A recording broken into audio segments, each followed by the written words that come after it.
Okay, good evening, everyone. Sorry we're a few minutes late. We had a meeting, a couple of us had a meeting with the city manager on another subject, and we ran over a couple of minutes. So thank you for your patience, for everyone being here. And I would like to welcome you to the joint meeting of the Cotati City Council and the successor agency to the former Cotati Community Redevelopment Agency for Tuesday, March 28th, 2017.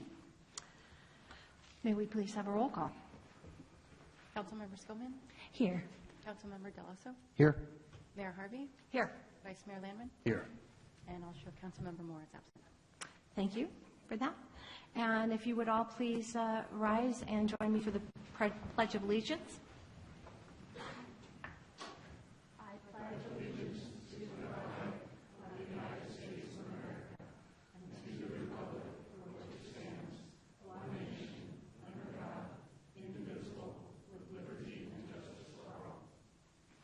Thank you.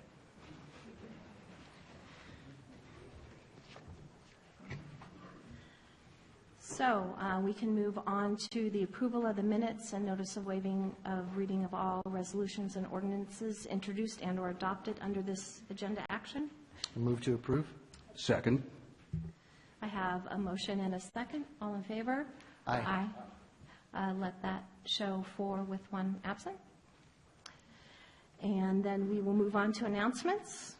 And we have a few of those. The City of Cotati has special open office hours on Monday evenings from 5 to 7 p.m. by appointment in the Community Development Department at City Hall as part of its Cotati Open for Business program. This program provides personalized assistance and information to developers, current Cotati business owners, and those interested in starting a new business within the city. The Rohnert Park Cotati Regional Library hosts events for all ages, including art exhibits, book clubs, and children's programs. All events are free and open to the public. For more information, call the library at 584-9121 or visit www.sonomalibrary.org. The Cotati Historical Museum is open regularly on the second Tuesday of each month from 5 to 7 p.m., Saturdays from 1 to 4, and by appointment. For more information, call 707-794-0305. Citizens interested in receiving City of Cotati community alerts via text message or email are encouraged to sign up at nixle.com, nixle.com. The city offers a variety of recreation programs for all ages. See details on the web at cotaticity.org. I also want to remind everyone that on April 9th is the Cotati Historical Society fundraising barbecue, so you'll want to get your tickets for that. Our honorary mayor, we received an email from her. She has family that is arriving from out of the country this evening, and her father was willing to stay back and bring her, but the family really wanted to be all together so that they could greet the family that was coming. So we said that that was fine, and she will be joining us next time. So we look forward to seeing Angelina then. Proclamations. So we have a proclamation of the City Council of the City of Cotati in honor of Prue Draper. So do we have Prue's family here? Where are they? Hiding in the back. Could you come up front, please? Couldn't see you with everyone back there. Welcome, Robin and Bob. I will read this. Proclamation of the City Council of the City of Cotati honoring Prue Draper. Whereas Prue Draper was a pillar of the Cotati community with her active involvements through her early journalism work, civic endeavors, and historic wisdom, and whereas Prue Draper was a driving force and was instrumental with her husband Lloyd Draper in the incorporation of Cotati in 1963 to protect Cotati from the rapid growth of neighboring Rohnert Park, and whereas Prue Draper was a defender of the city's historic resources and was a founding member of the establishment of the Cotati Historical Society, with the mission to preserve Cotati history throughout the acquisition and preservation of artifacts, photos, archives, and other historical materials. Whereas Prue Draper, with her husband, the late Lloyd Draper, ran the first regular news publication in Cotati known as the Cotatian, and whereas in 2004, Prue Draper, with her husband, the late Lloyd Draper, published the authoritative history of Cotati titled Images of America, Cotati. And whereas Prue Draper was instrumental in establishing the street naming protocol in Cotati after members of the founding families of Cotati, and whereas in 2013, Prue Draper led the historical walking tours of the city during its 50th anniversary celebration. Whereas Prue Draper led the effort to save the rare Tamaro redwood tree along East Cotati Avenue, which was safely relocated by the Sonoma-Marin Area Rail Transit to the Smart Cotati Train Depot for others to enjoy and study for many years to come. Whereas in March 2013, she was honored as Woman of the Year by Senator Lois Wolk for the 3rd Senatorial District for her contributions to her community, serving on many boards and committees, such as the city's Design Review Committee, Cotati School District Advisory Committee, and Friends of the Library at Sonoma State, just to name a few. Whereas with her late husband Lloyd, she raised a loving family and became the nexus for connections with family reunions throughout the community. Whereas we mourn the loss of a great historian and a wonderful friend, Prue Draper belongs to all ages. Now, therefore, be it resolved on this 28th day of March 2017, the City Council of the City of Cotati does hereby issue a proclamation honoring Prue Draper. It is with my honor to sign this. So, Council, would you like I'm going to get all weepy. Okay. It'll give me a chance to breathe. No, it's okay. I had the pleasure of working with Prue on the walking tour. We were trying to put together a video. So I had gone around town and filmed different buildings that she was going to be talking about during the tour, and taught myself iMovie just to try to put this all together. And then we were just kind of at the final phase of doing the voiceover. And every time I saw her, she kept saying, "You have to forgive me. We haven't had time to get together yet." But I'm going forward. I'm going to try to figure out a way to finish that project, because that was something that she really wanted to have as part of the something that the Historical Society could offer to people so that they could learn more about the history, and just have sort of a DVD they could take home with them. So I got innumerable stories. I had a wonderful time spending hours with her in her home and talking about Cotati. So she will very much be missed. Thank you. Bob and Robin, thanks for coming tonight. You know that all of us up here and throughout the city loved both your folks. They were great people. The list could be about 10 times as long if Mayor Harvey was going to read through it all. And I just want to say, on just remembering your mom all the time, how she was such a voice of reason and wisdom. And that's something I'll always keep with me. But thank you guys for coming tonight, and thanks for sharing her with us for all those years, too. I don't think she'd have had it any other way. So, Vice Mayor. Thank you, Madam Mayor. Bob, Robin, thank you for being here tonight. If you start looking at the things that make a successful human being, I guess there's a big list you could come up with, but some of the things that strike me is to actually make improvements for your community, for the place you live, significant ones that involve hard work over years. That strikes me as a big thing. That strikes me as a hallmark of a successful human being, I think, in my personal opinion. And I think that to be honored and missed so greatly by a community, too, in so many ways, and probably ways we've yet to realize that I think only time will reveal. I think that's another place that Prue Draper hits the mark as well. That proves once again that she meets both those standards. And I think we are much better for having her here in our community to do all that for us. I'm very grateful for everything that over the years that she's done. And personally, on a personal note, I will miss her company in the neighborhood, getting a chance to visit her, and her wise and good common sense counsel on anything, whether it be a small issue or a larger one. She always had a good point of view that was beneficial. So Well, I will miss her very much, and thank you again for being here and for sharing her with us, even if you didn't have a choice in the matter. All right, thank you.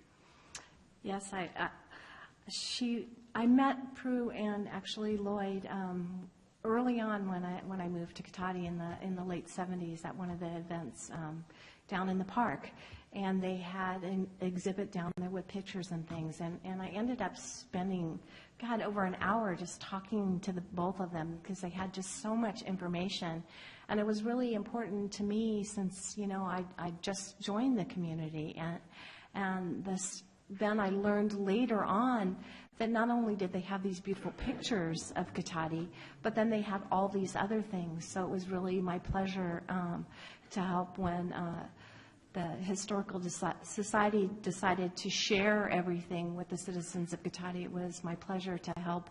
I couldn't do much. I did painting. I know my husband built some pieces of furniture that are in there to help because Prue, in her wisdom, had some things, but it was old and needed some help, and so, we helped, where we could. But it was just that she always shared so much of herself with everything. I can remember her walking her neighborhood with me and introducing me to the folks in the neighborhood, and I remember walking for a while. She goes, "My goodness, you can walk for a long time." And I said, "Yeah, I'm kind of used to that." But it was really a pleasure, and we do really appreciate you sharing her with us. And I do have this proclamation, and I'm sure others may want some comments. Would you like a picture with the council? Sure. Would you like it? We have our own photographer.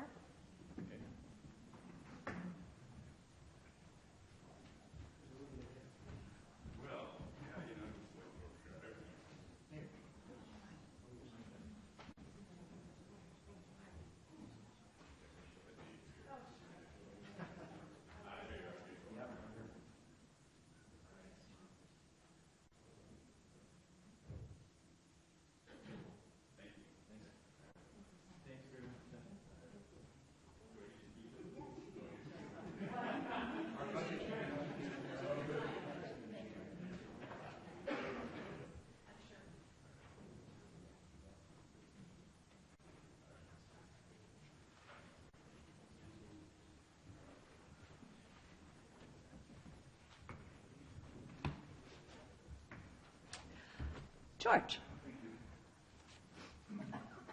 Good evening, Council. My name is George Barrich. For the benefit of the audience, I'm a former city councilman here in Cotati. I served in 2009. My question to the Council tonight is why in the world would you bring this proclamation now?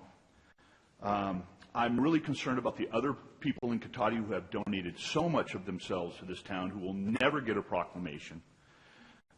This is really kind of bothersome. Prue Draper's antics here in Cotati are legendary. Her political participation in the town was really something to behold. I listened to her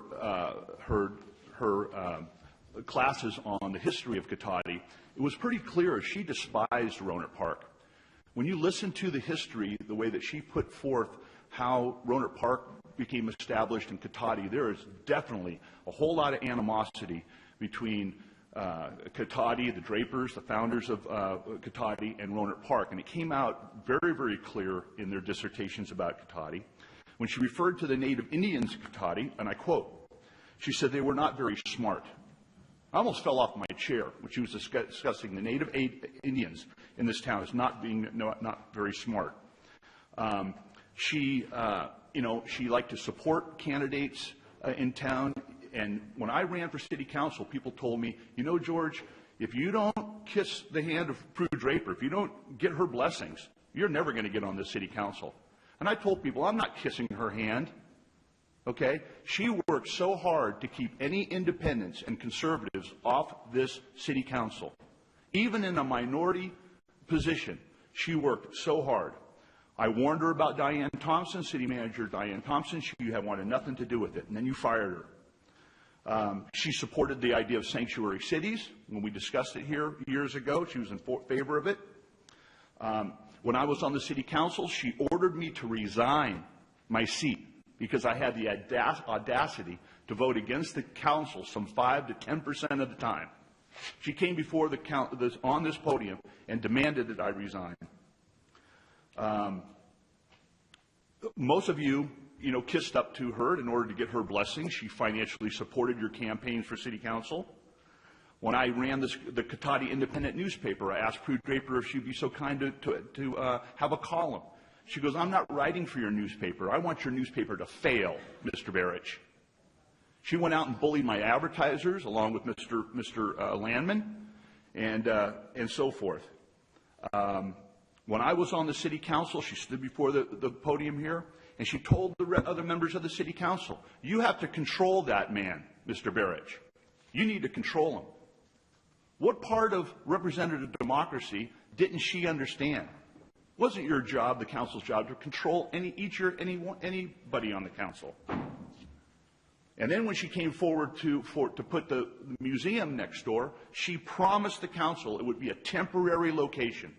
It would be a temporary location. She just said, "We're going to move the museum to another spot. If we can just get a safe place for all the artifacts and all the documents and so forth, we won't be here for very long. We really appreciate it if we would just be here temporarily." And it was year after year after year. That precious real estate over there, those rooms that could be used for staff and other events, was used for the museum. When she came up here a couple years ago, and the idea of the temporary location came up, she goes, "George, what's the definition of temporary?" It was a very interesting conversation. Thank you for your comments. Anybody else wishing to speak on proclamation? Yes, I can't quite see who. Yes, please, come on.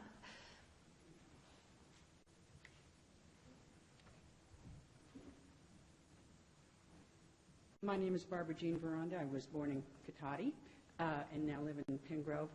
And I would just like to say, I think Prue would appreciate what George just said. Thank you. Thank you. Anyone else? Seeing none, I will close public comment on that. Well, George, thank you for those wonderful comments. I don't think that many of us feel the same way, but you are entitled to your own opinions on the subject. I think a lot of us do think very differently on the things that Prue did. So anyways, with that, we will move on.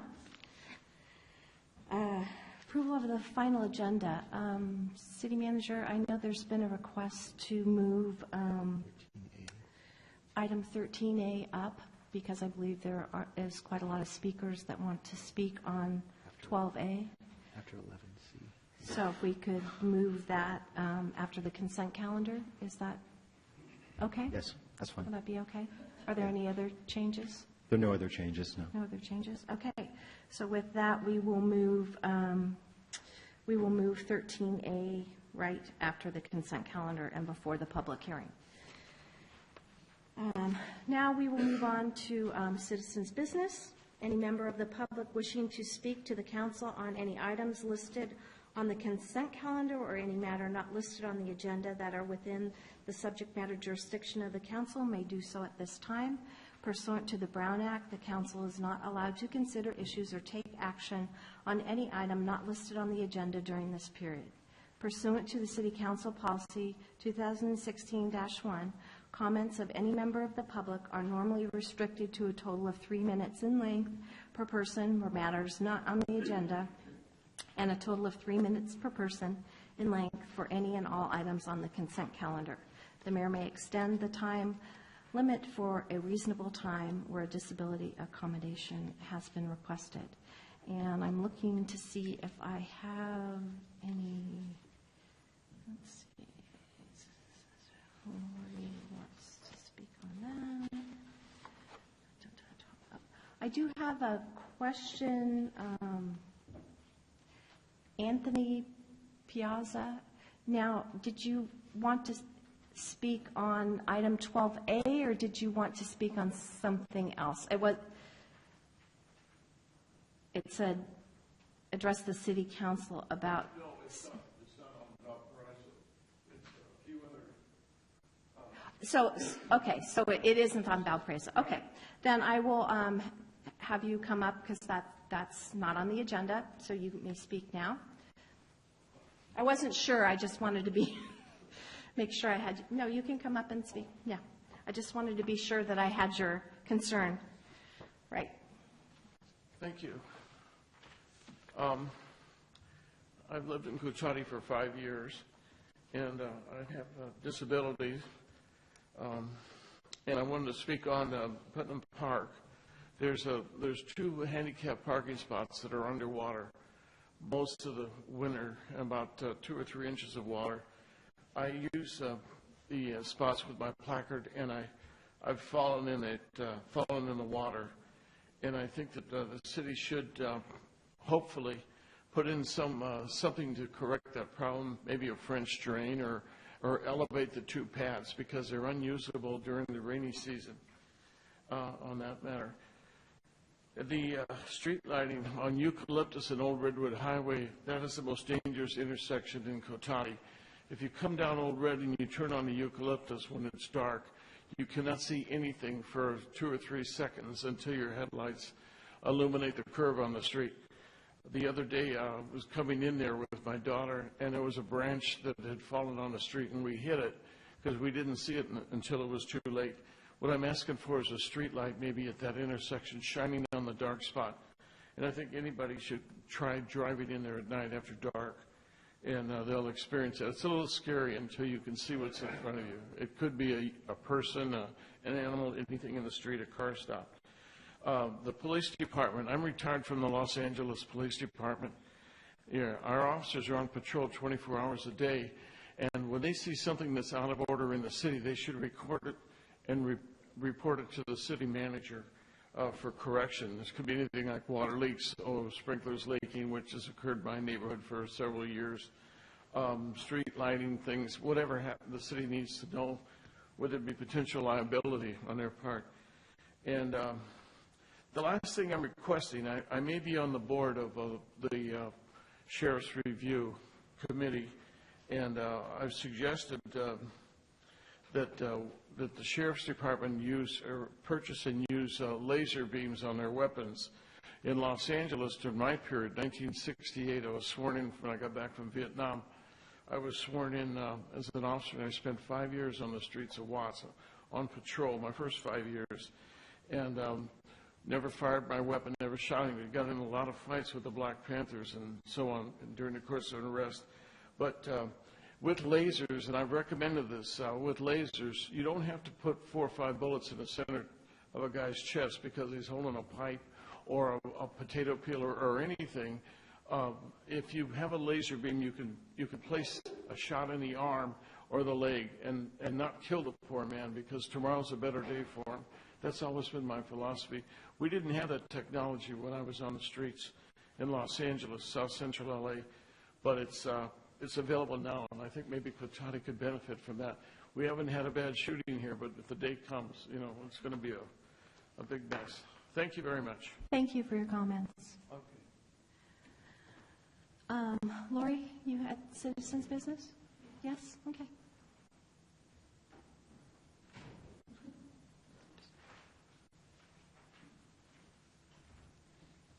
Should I do all 6 minutes, the consent calendar too, or should I do 3 and You 3? can, yeah. Mm-hmm. Okay, first is citizen comment. You all were out of line last meeting. Mark Lamon put me on trial, as he often does, judging and demeaning any input I have to give, plus, as usual, not giving me the opportunity to speak to defend myself. This is his usual MO was there, bullying and all of you supporting it. His comment was, with Shirley Zane's help, totally taken out of context. Shirley Zane dished you all in my class, speaking off the cuff, and later regretted it when it made it to Facebook. Mark Lamon trolled the page to find something to use against me because he doesn't like me exposing his true intentions on many issues and actions. He's been rather cruel to me. Mayor Harvey, you need to take charge of these meetings. Mark Lamon was out of order, breaking the city's code of ethics and personally attacking me. I reacted, and yes, I was out of order, but my interruption was justified.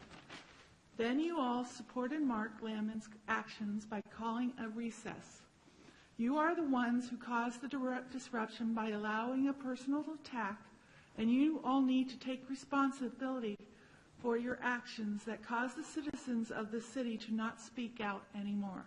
You are responsible for the atmosphere here, not the citizens, as John Moore likes to blame us. You don't think people are watching how you treat me? You are very, very wrong about that. That's the end of citizen comment.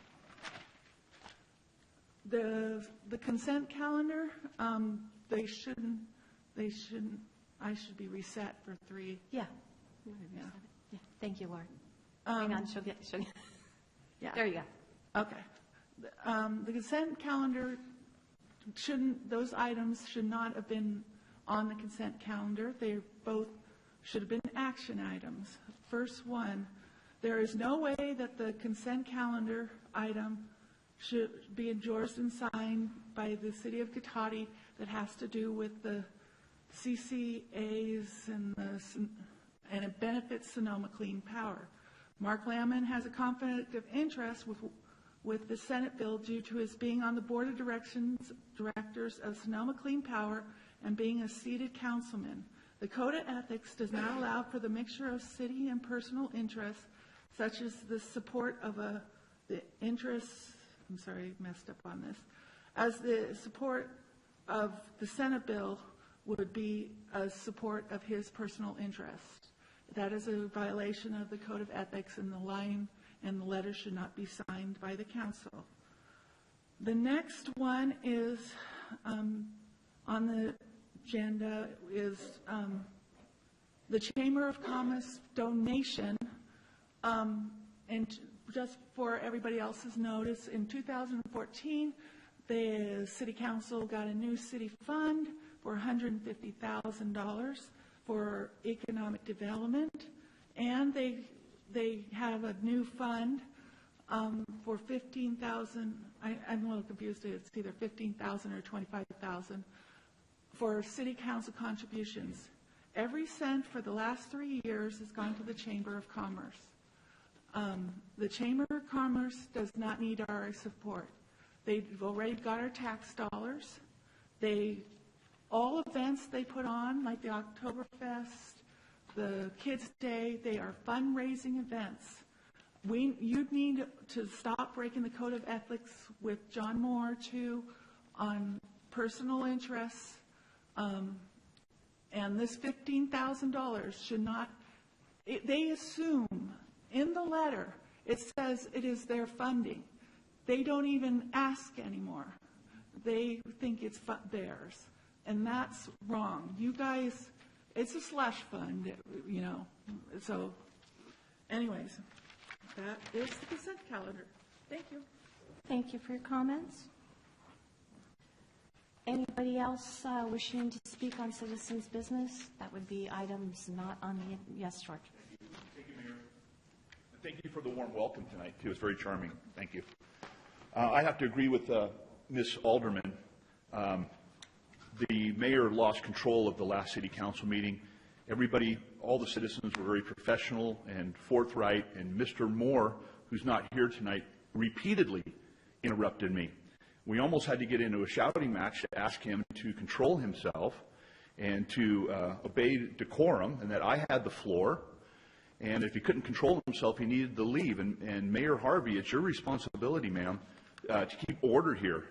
And I know you're all close pals on the city council, but, you know, you have a code of ethics, and we citizens have a right to speak and speak without interruption.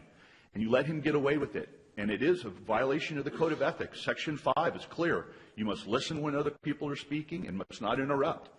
But not once has there been any complaint on the code of conduct that's ever been taken seriously by the council over the years. There's been many complaints filed, but none of you have ever done anything about it. Also, you also notice if you have cable television, Comcast cable television.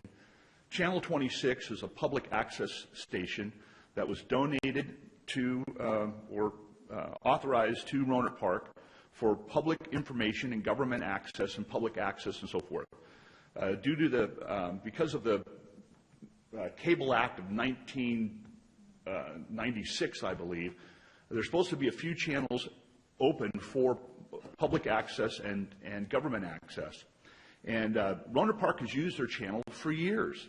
There's all kinds of information on that channel. They rebroadcast the city council meetings. They rebroadcast the county supervisors' meetings. There's all kinds of fun stuff on there and information, but Cotati doesn't have one. And I've been arguing for years, you need to have your own channel. And I've gone to Comcast, I've asked them point blank, I says, can't we get our own channel? And they says, Cotati doesn't want their own channel. We've asked them, okay? And Mr. Deloso, you look a little surprised, but I would ask you to please investigate this. I'm not saying that you're all aware of this, but we can use our own channel. These proceedings should be broadcast to people here in the community who are not computer savvy, but have cable television. And either you don't care about it, or you're lazy, or you don't know about it. So it's one of those three. So I would ask you to get involved and see if we can have the same services that Rohnert Park has. I'd also like to speak on the Chamber of Commerce, Madam Mayor. I'll have a reset the timer for you. Thank then, you. Okay. Thank you. Thank you. I agree with Ms. Alderman as well. The Chamber of Commerce in Cotati, I believe, is the only Chamber of Commerce that gets any public funding around the county. I understand all the other cities around the county are privately funded chambers of commerce. This has been going on for years. And I've talked to a couple people with the Chamber of Commerce, and it's their contention and mine also that this $15,000, and it used to be $32,000 years ago, but this $15,000, in my view, is like hush money. It's to keep the city, the Chamber of Commerce and the merchants content and silent. They will never come forward and constructively criticize the city for anything for fear that they're going to lose their funding. And that's a problem. We want our merchants to come forward and bring healthy discussion and some constructive criticism to the body politic. But this money just seems like a payoff to keep them under your thumb and keep them under your control. It just stinks of that. It's not right. I'm not in favor of this funding any further. That's one reason I won't become a member of the chamber either. I don't like this cozy relationship with City Hall. They need to stand on their own feet. They need to become self-sufficient. I've said it for years. Thank you for your comments. So, anyone else wishing to speak on citizens' business or the consent calendar? Now is your opportunity. Seeing none, I will close that. Okay, yes. With all the drama, I almost forgot, but there were some good points made earlier, and I wonder if we could ask staff to report back to us, particularly on Putnam Park with the issue of some drainage problems, it appears. Certainly, during the storms we've had, I wouldn't be surprised. There seem to be drainage problems everywhere. But if we could look into that, perhaps, and have a report back to the council, I think that would be valuable, certainly there. Perhaps the question of the street light, too. I'm sure staff has a process to evaluate when and where we put lights and what lumens are appropriate. That might be something worth questioning if the council concurs. Let's see. Oh, yeah, I should, since we have a lot of people here tonight, the mention was suggested that I might have a potential conflict of interest. I don't want to pull anything on the consent calendar, but I wonder, would it be appropriate, I'll ask the city attorney to at least ask you to weigh in on the appropriateness of this, if this is in fact a conflict of interest. I'm pretty clear that this is actually in the interest of this community and city and not, frankly, a personal business or a personal interest, but I would like to let the community hear that from our attorney, because that carries a little more weight than just a council person. All right, Madam Mayor and Council, I have reviewed this matter before, and there is no conflict of interest with Vice Mayor Landman being on the Sonoma Clean Power Board, and approving a letter such as in your packet tonight, or making recommendations with regard to legislation that may affect Sonoma Clean Power or other community care aggregates. Furthermore, that was also the conclusion of the Fair Political Practices Commission last November in response to a complaint that was made against the Vice Mayor alleging that same situation, and they found absolutely no evidence of a conflict of interest under the Political Reform Act. There was mention tonight about a possible violation of your code of ethics, and I don't have any particular language before me, but I can say I'm well familiar that every city in the county, to my knowledge, appoints various members of their council to sit on these kinds of boards and JPAs, and these members routinely bring matters to the attention of the council and support legislation and other matters that benefit their particular organization. I find, and I'm sure that I'm confident that even the Commission would find, that there is no mixture of city versus personal business here, because the city is well on record as supporting these kinds of community care aggregates, and the letter that's on the agenda packet tonight is completely in accord with past city business. Thank you. That would be my expectation. In fact, I would feel as your representative, this community's representative to the board of Sonoma Clean Power, looking out for your interests, I would frankly feel remiss in not bringing forward something that seems in your best interest. So I just wanted to clarify that. Thank you very much for laying that out for us, Ms. Donia. Thank you, Madam Mayor. Anything from this side? No? Okay. Damien, maybe we can have the chief look into the laser beam items at some point and let us know his thoughts on that. And my assumption is, and you can ask the chief, but my assumption is that if the officers, just like with any of the city workers that are out, if they see anything that's amiss, that they bring it back and let the appropriate staff person know. But, you know, it's always probably a good idea to remind staff that if they do see something. I heard that there was a possible water leak, and I'm wondering if maybe you could follow up with Mr. Piazza and see about that water leak, because that is concerning a little bit. I believe it was the drainage in the handicap spots at Putnam. But was it just that? It was spring. Yeah, that's what I thought. Yeah, so thank you. Let's see. And then as far as the comment on the chamber, that's an item that we will take up. There isn't economic development is just a fund that we have. It has absolutely, positively nothing really to do with what we do with the chamber, correct? However, the city council does have a fund of money. The amount was correct. It was $25,000, and with that we support many events. A lot of events are events, in particular, startup events. You know, we want to get the events on their feet, so we will use some of those funds to help offset some of the costs on that. So that is not unusual for us to do that. Would you like to add anything to that? No, I think it was well summarized, but that's exactly correct. And then lastly, as far as the looking into the possibility of a TV station, I wasn't aware of that. I know that we do now have the streaming of our council meetings, but if there are other opportunities, and maybe other opportunities for us to be able to get maybe some of our events out there, I think that that's something that I think we should be able to look into. And I don't think I've forgotten anything. So with that, thank you for all of your wonderful comments, and we will move on to direction on future agenda items. Nothing tonight? You? Okay, all right, so there you go. So no more agenda items, so we will move on to the consent calendar. I'd like to move approval. I'd second. We have a motion and a second. All in favor? Aye. So we have, let that show a 4-0 vote on that with Mr. Moore absent.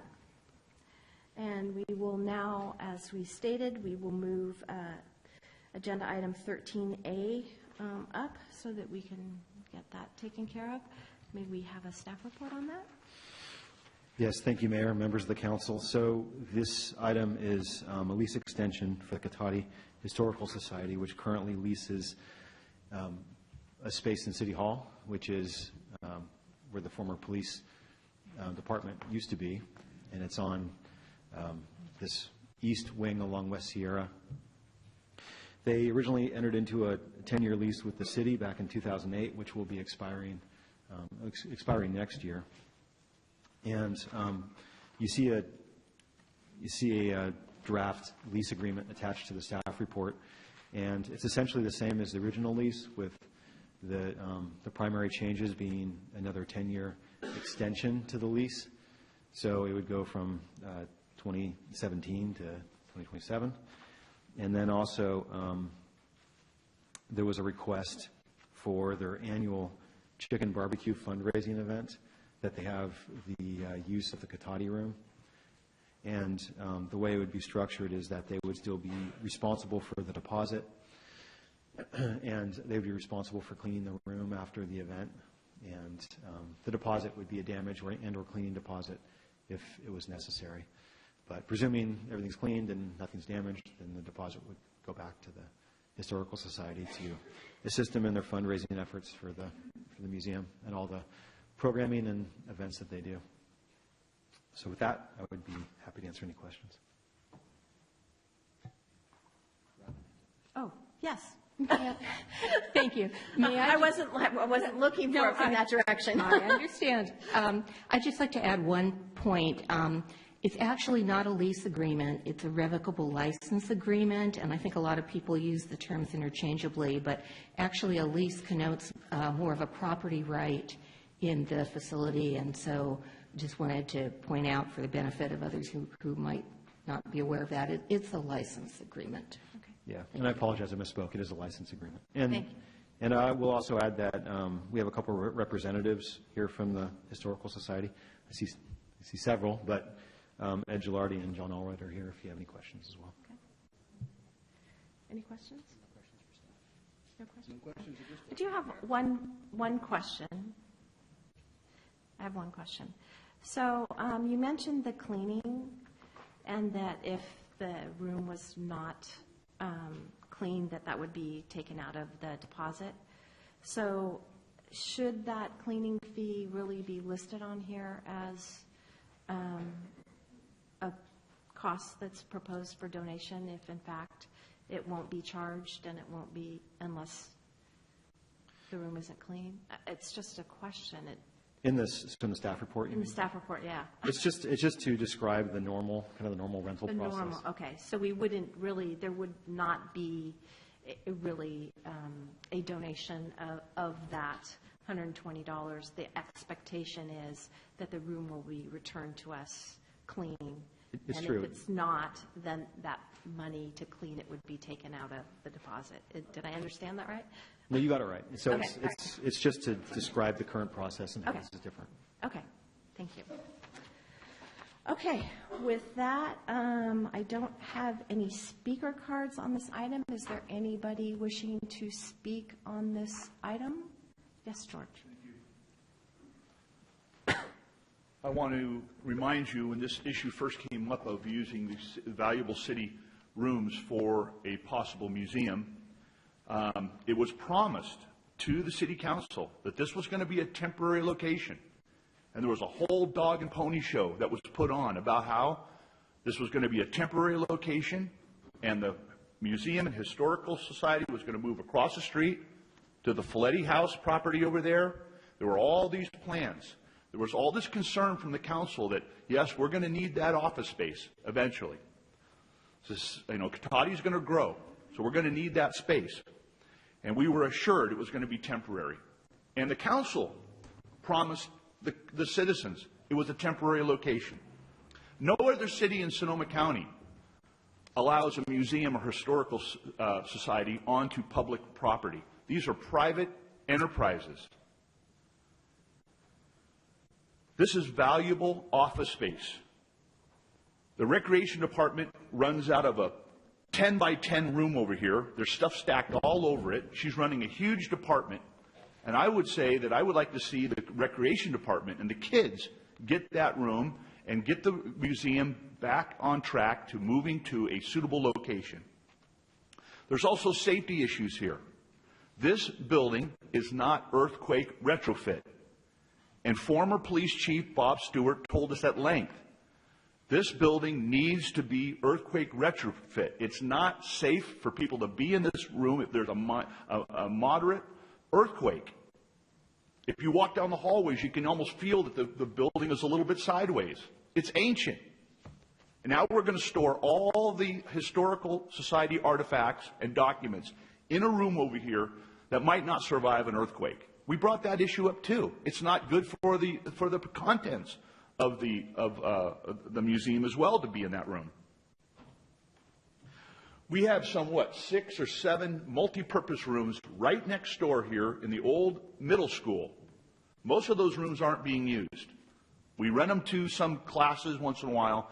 At the very least, that building is safer than this building. That museum should move over to a multi-purpose room for the time being, and let staff and let the recreation department have the current location of the Historical Society. And I want to hear from staff, what happened to the promise of Folletti Ranch, the home on Folletti Ranch? That was supposed to be the future museum. Is it going to happen in our lifetime? It's what Prue Draper wanted. At least she said she wanted. Thank you for your comments. Yes, Lori?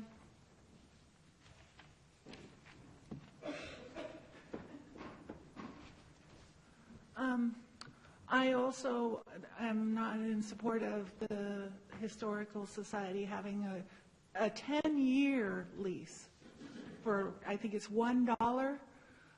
There's an opportunity cost for having that room. I ran a recreation department program in Santa Rosa. Ashley has an office. She has no room for her staff. She has nowhere to put her. There's no way to expand if you don't give her more space. And that's appropriate use of that room. I was going to have, until you guys put the shopping cart race straight through my mother's 80th birthday party, I was going to rent 2 classrooms for 5 hours next door at the community center.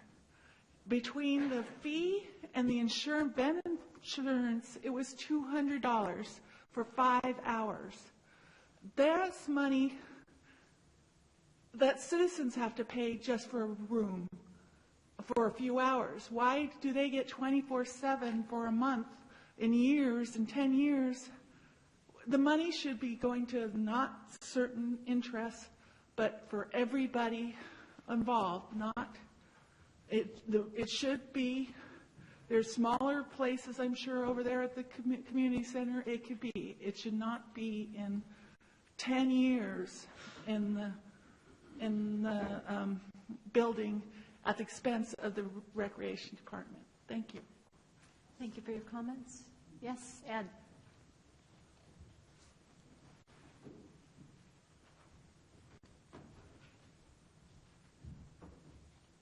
Ed Gilardi. I'm the chair of the barbecue committee for the Cotati Historical Society.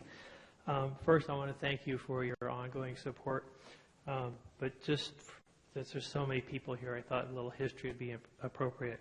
The idea of a museum was in the works for many, many years before we had the opportunity to restore this room. And the idea was to put it back to its original look as a classroom. And what was amazing is over 50 individuals in this community and businesses stepped up and donated their time, their services, and money to make that happen. And it's a wonderful thing that in this community that we care so much about our history and that we want to preserve it for future generations. One of the things the Historical Society does that with my years being on our local school board that I'm really proud of is we work with Thomas Page School and provide an educational program for those students so they can learn about Cotati's history. And part of that learning is they learn about all the businesses that were here, what's in those buildings now, how the city was incorporated, and then they're all charged with having to write an essay about what they've learned. It's a great opportunity. The teachers over there really appreciate it, and with education being something that I strongly believe in, a museum is an important part of our community. So again, I thank you for your support. We have a gem in this building that we're all very, very proud of.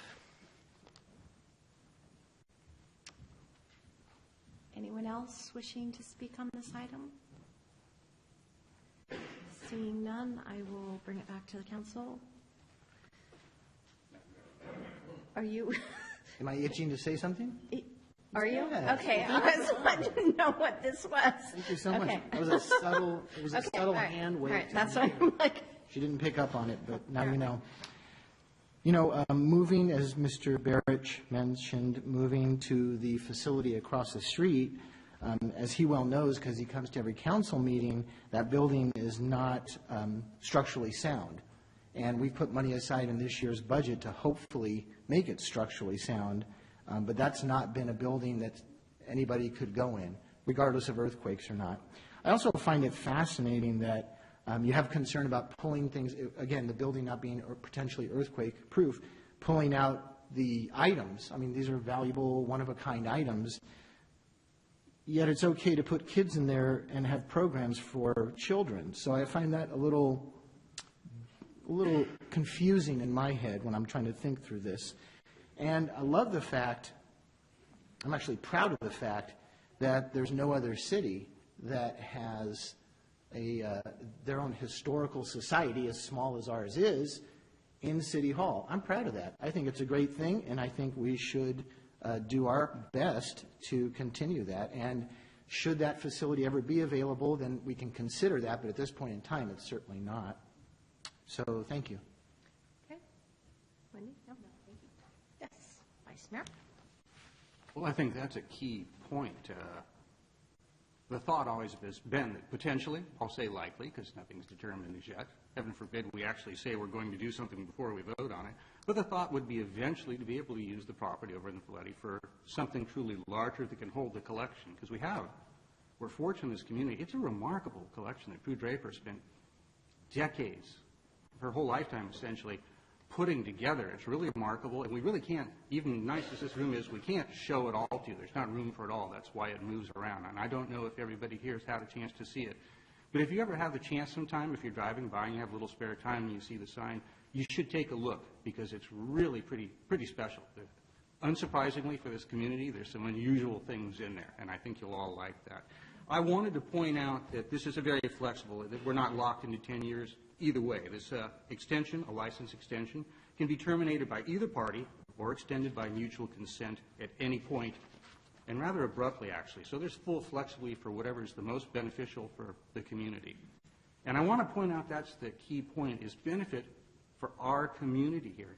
It's not just the fact that our contribution, small contribution to making the space of it, will provide you with a place to be able to see that museum for the community. That's a good value. But more importantly, it actually has helped to make sure that this rather remarkable collection has been preserved and protected and stays in one place. Because we all know, even with best intention, one person can work their lifetime on something, and if they pass on, some can go here, some goes there. What we've done is something to try and keep this all together for our generation, for generations to come, and hopefully continue to add to. So maybe eventually we'll need that extra space. I wouldn't be surprised, because I'm hoping we're doing well in the years to come. So I just want to point out there's a lot of value there.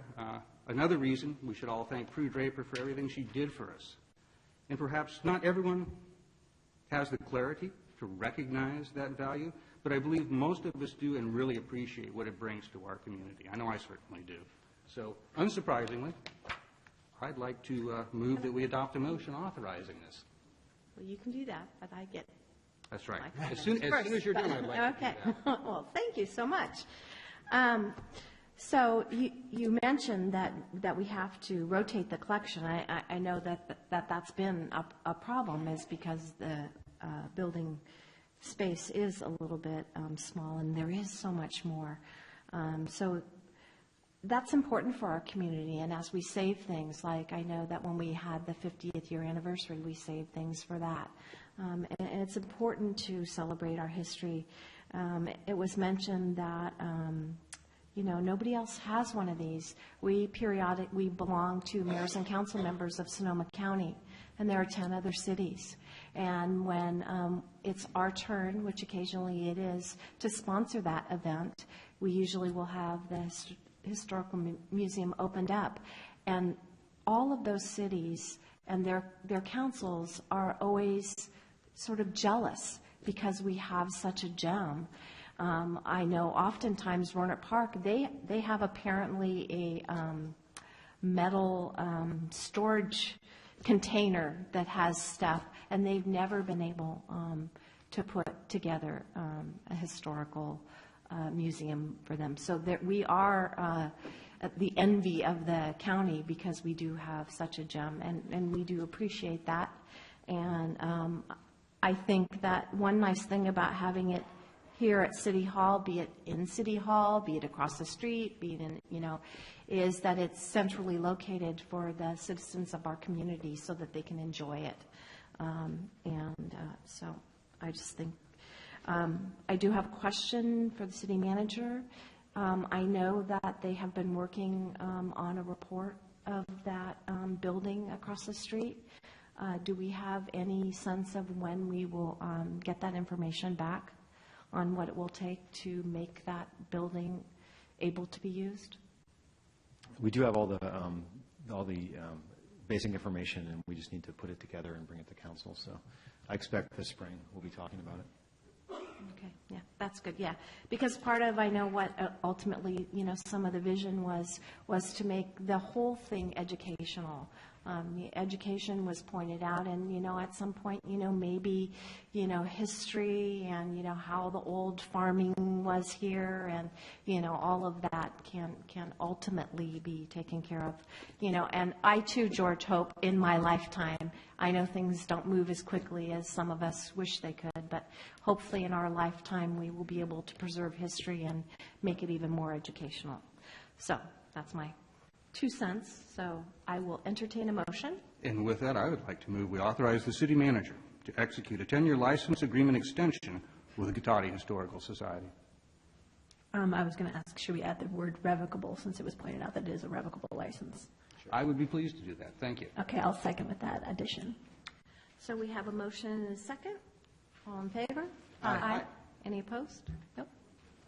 So that is a 4-0 with 1 absent. So thank you, Historical Society, for all that you do for us. And with that, we will move on. Now I have to find my place. We are back up to public hearings, and I think that this is what the majority of folks, there's a lot of folks here for. So I see there's some shuffling of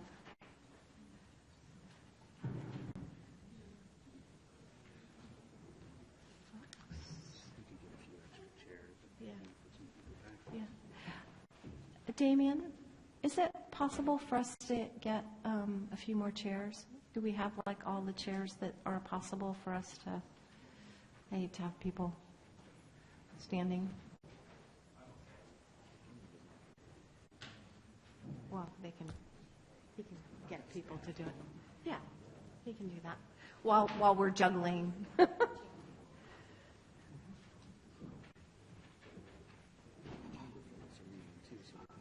Exactly, yeah. Oh, there you go, yeah.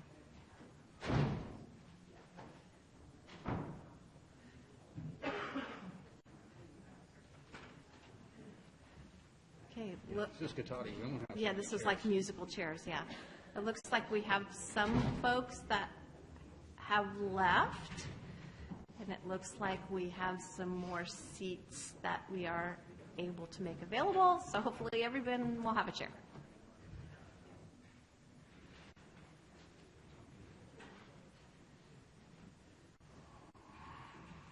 Oh, thank you, Lori.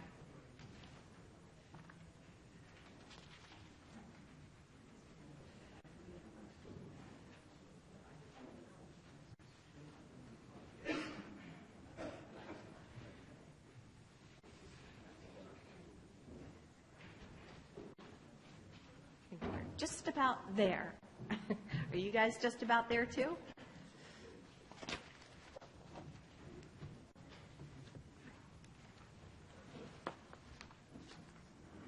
Thank you, everyone, for being so patient while we get everyone a chair and get set up. Appreciate that.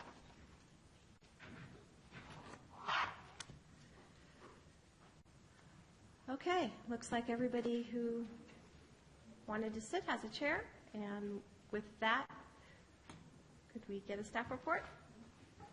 Yes, thank you. Good evening, Madam Mayor and council members. I'm Vicki Parker, Community Development Director for the city, and with us tonight is Lori McNabb, who's been the project planner on this project and is helping staff out, and also we have Olivia Irvin, who worked primarily on the environmental document for the project.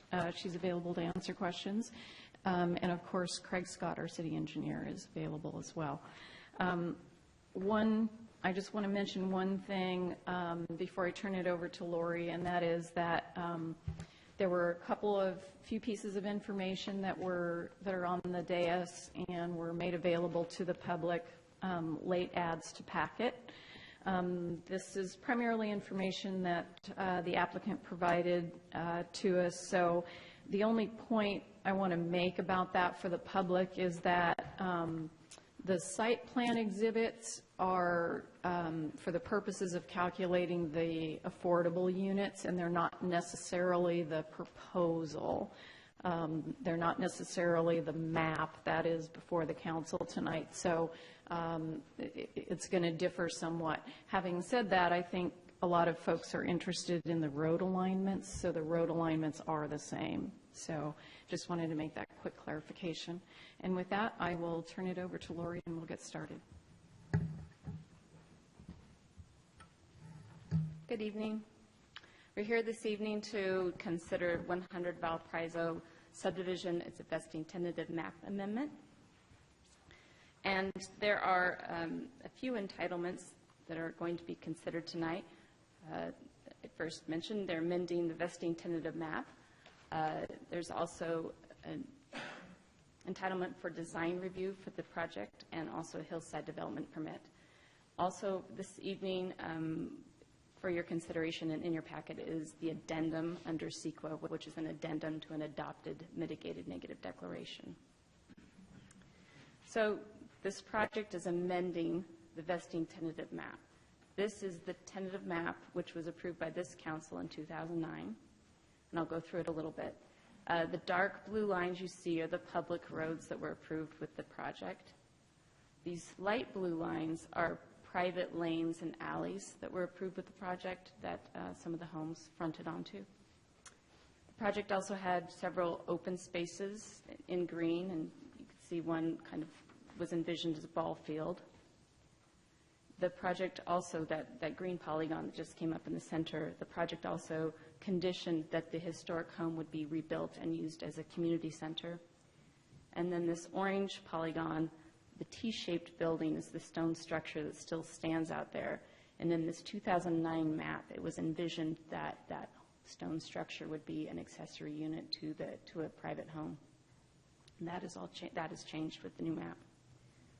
So I'll just show you briefly the architecture with the map that was approved. They had detached single-family homes which stepped with the topography. You can see here that the garage is on a lower level, and then half a story up would be the main home. They had townhomes, and these homes would have been the homes that would have accessed off those private lanes and alleys with rear-loaded garages. There were stacked units, kind of like condominiums, unit over unit. They had duplexes or duet units proposed. And this is the map that is for your consideration tonight. This is the map that the Planning Commission and the Design Review Committee recommended for City Council approval. Again, you can see the dark blue lines there. That is the public roads. And what's unique about this one is Dorfman ends at Jagle and does not bisect the site completely like the map that staff was recommending approval. This map also has 46 units instead of the previous 2009 map had 62, and 6 of those homes will be affordable units. Instead of Dorfman going all the way through, there's a private driveway proposed, and there would be 2 units that would be accessed off that private driveway. This map also has 2 common parcels. Parcel A, this kind of frontage parcel, it's for stormwater treatment and protection of wetlands, and I will go over that more in a second. And parcel B is where that historic stone structure still stands, and it is being proposed here as a pocket park, like a 10,000 square foot pocket park. So the wetlands, late last summer, staff just found out from the applicant that there were wetlands, jurisdictional wetlands that existed on the site.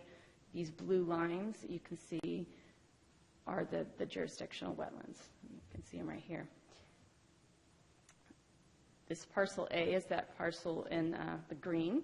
And I'm showing you that because I tried to superimpose the wetland map over that to show you that those wetland areas kind of perfectly fit within that green parcel A. So in that parcel A, there are 2 wetlands, and it is for stormwater treatment. One wetland is down towards this corner, and it's going to be completely avoided with the development. The other wetland is right here, and it's going to be spanned with a bottomless culvert. So the road and the sidewalk will go right over the wetland, and there will be no fill in the wetland. After you cross the street, about 35 linear feet of the wetland will be exposed, and there will be no planting or anything proposed between the sidewalk and the street. The images you see here are the types of plants that are proposed for the stormwater treatment area. Also, there will be some informational signage, educational signage to teach about stormwater treatment. And this is just a close-up of the 35 linear feet of wetland that will be exposed. And then this is an interesting point to bring up. The city standard requires that trees be planted in planter strips. That's the area between a sidewalk and a street. And because we're trying to avoid the wetland, the trees are actually going to be planted, alternating trees on the inside of the sidewalk and the outside of the sidewalk, so there are no root balls, I guess, in that would get into the wetlands. So here's the wetland goes right here, and then those trees are proposed in green. And this is the pocket park, which I touched on briefly. It shows the home, and then there will be a pathway, some seating, educational signage, and then a fence which will deter people from walking around the building. It's just meant to be viewed. I didn't want to say anything else about the park. This council saw in November an extension of the previous map, and as a condition of approval, you required that the building be roofed. The developer has pulled the permit to roof the building, and I will let them update you on the status later. I'll now show you a little bit of the project architecture. There are 3 different architectural styles and 4 different floor plans. You can see here the 3 different styles proposed. There are 6 inclusionary houses, and they all match the architectural styles of the main homes. Here's an example of a detached below market rate unit. They are proposing 2 duplexes for a total of 4 below market rate units. And I'll go over this in a second, but it originally proposed these duplex units had 2 different architecture schemes. And I believe 5 of the homes proposed are going to have accessory dwelling units, and the architecture of those units will match the architecture of the main home. The project has proposed a really nice landscape plan, and I have some imagery I'll show you in a second. But one nice thing that staff was able to negotiate with the applicant was this meandering sidewalk. And we like that because this street has a slope to it, so when you look up the street, there'll be some breaking of the visual line, I guess, so it gives it more relief. And this is imagery of the type of landscape materials that they have proposed. And I will let Vicki talk about this, about the inclusionary units on the property. Thank you, Lori. As Lori said, currently with the no Dorfman connection, the total number of units goes from 45, which was what went to the DRC and the Planning Commission, now to 46, because where Dorfman doesn't connect through to Feller, there's room there for 1 additional lot. At the time the project went to the Planning Commission requested that city staff get a confirmation from the city attorney as to the calculation of the affordable units. So the land use code requires that 15% of the units of any development over total of 9, a total or 15% of that total get deed restricted as affordable. So the project has gone through a number of design changes since we originally calculated the affordable units. So we asked can you advance that, please? We asked the applicant to provide us with the theoretical maximum number of market rate or conforming lots that could be produced, just to reaffirm our calculation. And those are the exhibits, the site plan exhibits that were provided to you. In the lower right-hand corner of those exhibits is a label in red. And what it shows you is that the theoretical maximum of lots that could be produced while still conforming with the zoning is 43. And the second exhibit shows you that as you try to get to 44, the lots, at least one of the lots, begins not to conform with the zoning. So the theoretical maximum number of conforming lots is 43. 15% of that is 6. So the number stays the same. We did that confirmation that the commission asked us to do. The number stays the same for a total of 6, and in conformance with the spread, if you will, that's required by the land use code, there would be 2 units each in the categories of very low, low, and moderate income.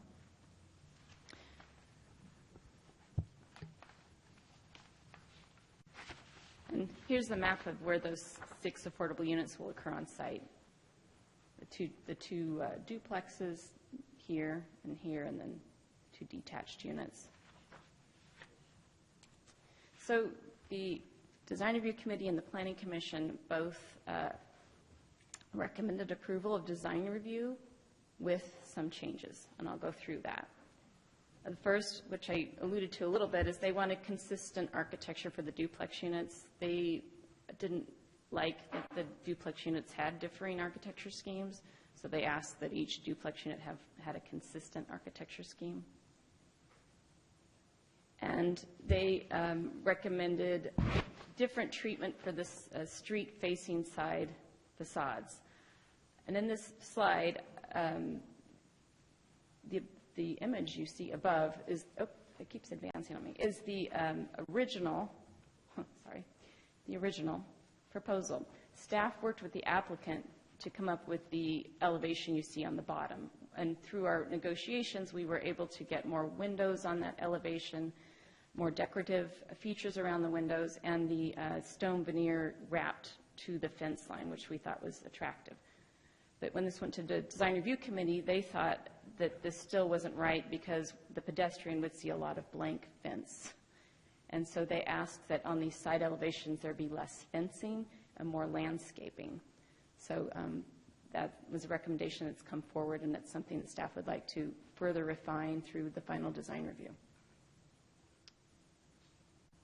And these red lines are a few of the locations on the map where the street-facing side facade occurs. So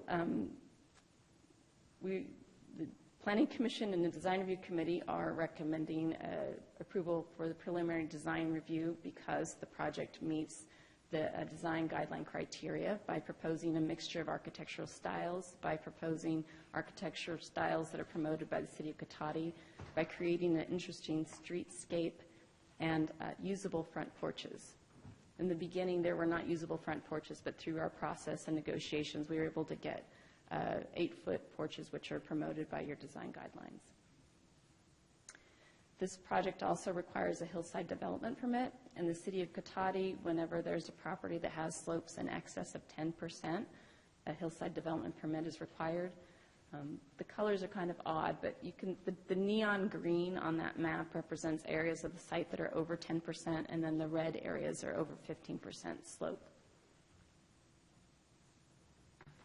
In 2009, when the hillside development permit was granted, there were a few conditions of approval put on the map that all about privacy with the project, requiring that the project not have any second-story decks, requiring that outdoor patios be 2 feet below existing grade, and it also required that 2 lots be eliminated along Lund Hill.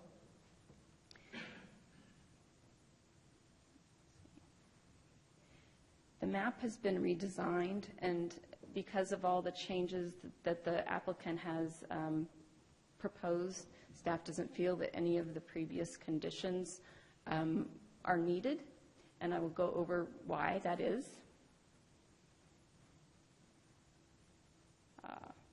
So in the previous project, these perimeter lots had rear setbacks of 20 feet. This new map has rear setbacks of 30 feet, so by pushing the new homes further away from the existing homes, we believe that privacy of existing homes will be enhanced. We also asked the applicant to prepare privacy, or in your packet you have Hillside Exhibit, and in the Hillside Exhibit they've gone through and shown that the lots that they're creating in an interior have interior privacy. So because of the interior privacy being maintained, we didn't think the condition of saying that they had to have outdoor patios 2 feet below grade was needed. And this is about the Lund Hill privacy concerns. The previous map, again, wanted them to reduce the number of lots along Lund Hill by 2. It also wanted the homes to be built that we didn't want them to have windows that faced onto Lund Hill. And then they also required the 8-foot fence with landscaping be installed. So here, these are the Lund Hill lots. These are the Lund Hill neighbors.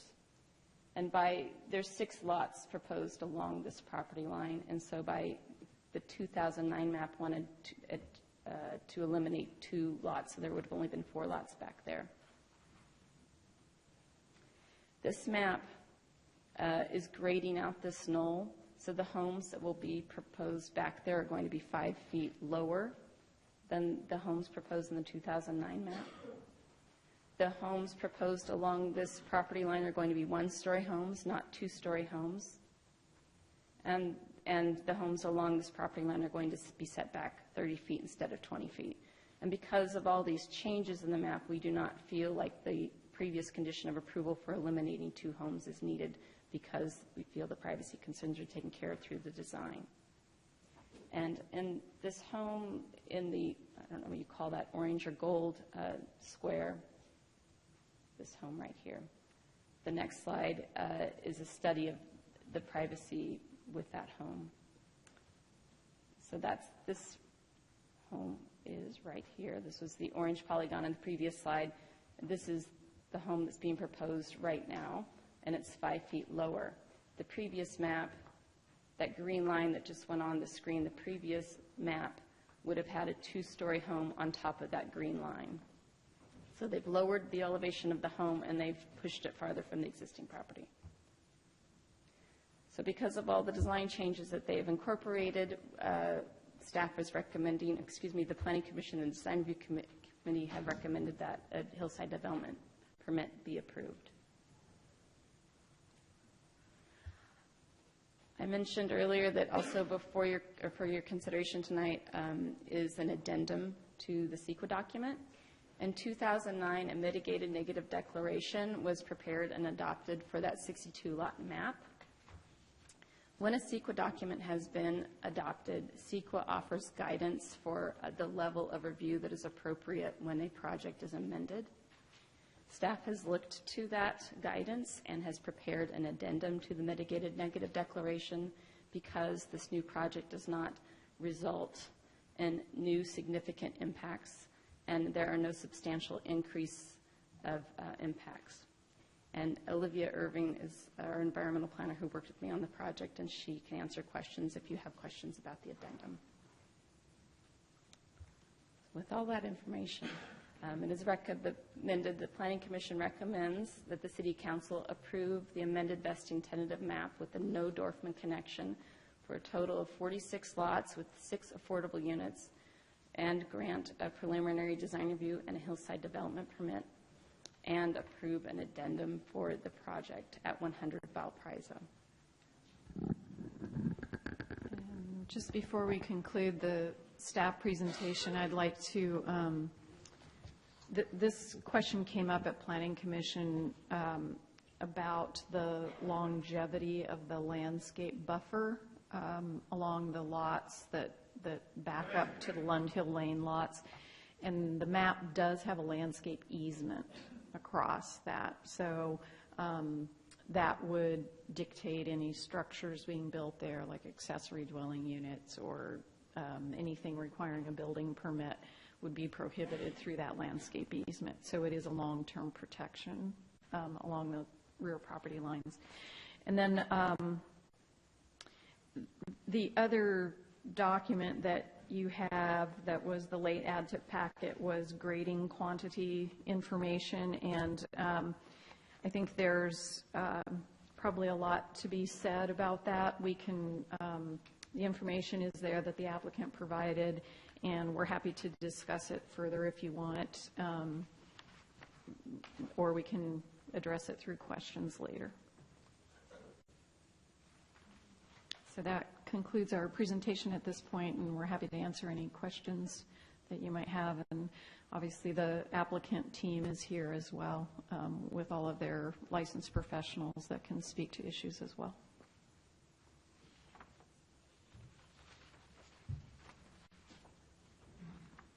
Good job. Okay. So, questions? Sure. Okay. Dive in. I only have just a few staff-related questions. I think I'll have more questions and comments for the applicants, and then possibly, certainly after we hear public comment. So with that piece of information that was put on the dais before our meeting about the site grading, so explain to me, if you can, just briefly, the 28-foot height limit. Yes. When the project was approved in 2009, we believe that the houses would have been over height because there was no export from the site. The earthwork on the site was balanced, so you couldn't do both. The foundations of those units were stepped, so it's not quite the same grading concept that is here today, and we should probably explain that a little bit. But the only way that the project can meet the height requirements of the zoning as height is defined in the land use code is to export more dirt than the previous map had quantified. And so there is significant more export from the site today than was the fact in 2009. So the grading quantities that the applicant provided, I believe tonight they are going to ask you for some relief from that. So what they're showing you here in the A, B, and C options are A is if all of the homes met the 28-foot height requirement, you would have 7,200 cubic yards of earthwork to be exported. And then they're showing you at 8 cubic yards per truck how many trips that would result in. And then they're giving options of if the houses were allowed to be 1 foot above the height limit, the resulting export and truck trips. And then if the houses that are identified here, so the inner parcels and the parcels along Valparaiso, were allowed to be 2 feet above the height limit, the resulting export and truck trips. I will say that unless the engineer, the project engineer can convince us differently, I think 8 cubic yards per truck is on the low side of the range. It's probably in the 8 to 10 cubic yards per truck, and those numbers do not include tandem trailers. So I think, again, unless he can explain a difference, that most of those truck trips would probably be cut in half even at 8 cubic yards per truck. So that is the basic, is that before current staff could not see a way that the houses would have met the height limit as defined by the land use code. So I believe they would have been over height. And when we asked the applicant to provide us with an exhibit that matched the definition of height as defined in the code, it resulted in significantly more earthwork than before. And having said that, I believe that these lots as they're designed today are much more user-friendly than they were in the past. In the 2009 map, because they've designed these as flat lots, so they're pads, including the yards, and there's some stepping that goes on, but each lot will not have so many retaining walls and so much difference in height. And within the house, there will not be so much difference in half stories and steps, et cetera, that take you from one area of the house to the other. So there's, in addition to the height issue, there's just a different grading concept, that the foundations are deepened a little bit in areas that give it the appearance to be stepped so that they're more compatible with the houses around, because the houses along Fellard, and I believe, yes, in Hunter's Ridge as well, that they do have stepped foundations. So they've designed these houses to acknowledge that and not stick out like sore thumbs, if you will, but it's a different way of achieving that. So I guess, thank you for all of that, and I'm familiar with, exporting many cubic yards. We had a project at work a few years ago where we exported 14,000 cubic yards, so twice the larger volume there. And I will say that even though there was no residents in the area, there were some businesses that after like the second week of off-hauling, they were getting a little bit tired of dust and truck noise and stuff like that. So I kind of want to keep that in mind. But if the just looking at these numbers, and I'm looking for kind of a shorter answer, if it's 1 foot above, no offense, I'm just trying to help everybody else out. So if things were 1 foot above, it looked like the parcels that were not going to feel that impact would be those on the south end of the project area. In other words, the Lund Hill examples we were looking at, those would not be addressed, so they would stay at the same grade in this particular proposal B here. Is that right? I just want to make sure that part's right. Yeah. Yes, generally that's true. The elevations change more as you move toward Valparaiso. Okay. Yeah, so basically with lowering the lots along the Lund Hill Lane interface, that dirt is being moved down to the other areas of the site. So generally, we took a quick look and so if you're just looking at the Feller interface, right now the houses in the proposed project sit in the range of 2 to 5 feet above their counterpart on Feller. If you were to grant a 2-foot height variance, that moves to 4 to 7 feet above. Okay. So, and in staff's opinion, the reason we made the recommendation we did is not to discount the dust and the interference and the commotion and the just nuisance effects, but we viewed it more as a short-term nuisance versus a long-term house sitting 2 feet above the height limit. No, and that makes perfect sense, and I agree with that statement for sure. There's just that, where's that fine line? And the term bottomless culvert was used, and is that in essence the same as like an arched concrete culvert? It's, I'm sure the project engineer can give a much more eloquent description, but basically it's a 3-sided flat, I think of it as almost like a staple that hasn't been used, where the prongs go in either side of the wetland and the improvements sit on top of that.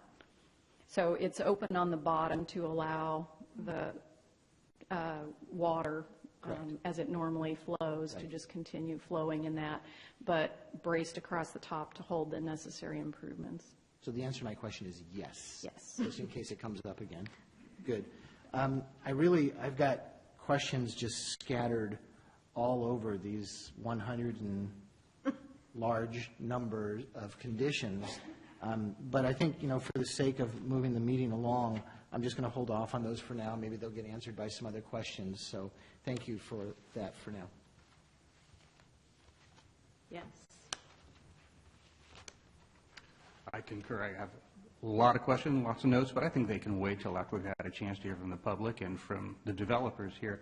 But 2 quick questions, and I just want to reinforce, you've really helped flesh a lot out for me. Thank you very much, Councilmember DeLasso. But I just want to make sure I'm clear, and perhaps the public is, and as well as developers, because this seems to be one that's important to all of us. On the height issue, am I to understand that comparing the new construction with across the street at Feller as a basis in terms of height, if we were to go for the full export that we're asking for, currently it's being proposed, with all homes being below the 28-foot height limit that evidently zoning requires, how much higher would the new construction be than the houses across the way on Feller again? Because I heard 4 to 7 if there was additional dirt, but I don't think I got the baseline we're starting from, and that would be helpful. Yeah, it's about 2 to 4 feet as you move. It's less in the middle of the project. The variance becomes greater as you move toward Valparaiso. Okay, thank you for that. And then this is probably an easy question, and it's kind of visible to some degree on some of the larger maps here, but I just want to double check. We have 5 accessory dwelling units, granny units as we commonly call them. They're valuable for people that own them. They bring income. They're useful for low-income places to live for students or older people. One thing I want to check on, though, to make sure it works well for the neighborhood is parking. Could you speak to me a little bit about the space for those particular units? Because I can see it looks like we have some extra in the lots, but I wonder how we have that set, and if we have some assurances or some certainty, whatever certainty we can have, that that's going to be adequate for the neighborhood. It's a good question. With the changes that the state that the legislature just passed, that went into effect in January, we can no longer require additional parking for accessory dwelling units. You need to advertise to people with bicycles or something? Is that what you're suggesting? Yeah, the state passed some rather significant changes that preclude local agencies from several things, one of them being the requirement for additional parking. So if I look at these average lots, we have 5 of them, it looks like there's a little more space. Am I reading that correctly, or is it the same as the other units that don't have that? Because it looks like there's a little additional parking there, at least maybe one unit, one vehicle, excuse me. Yes, the applicant did provide, I believe in every case, and they, and Lori can correct me if I'm wrong, but I believe they did design in at least one parking space for And that's in addition to what comes with the regular unit? Yes, correct. Good. Thank you for that. That's helpful. That's all I have, Madam Mayor, for now. Mindy? Okay. I, too, have bunches of questions, but these folks have been waiting very patiently. So how are we going to do this? Should we let the applicant go first? Should we do questions? What do you suggest? I believe the applicant would probably like to present the information they think is important to them, and then it would be appropriate to give them a second opportunity after public comment. Yeah. Oh, we'll bring them back up because I'm sure there'll be more questions.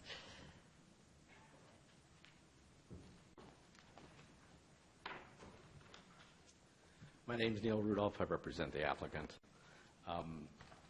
Behind me is a team of experts.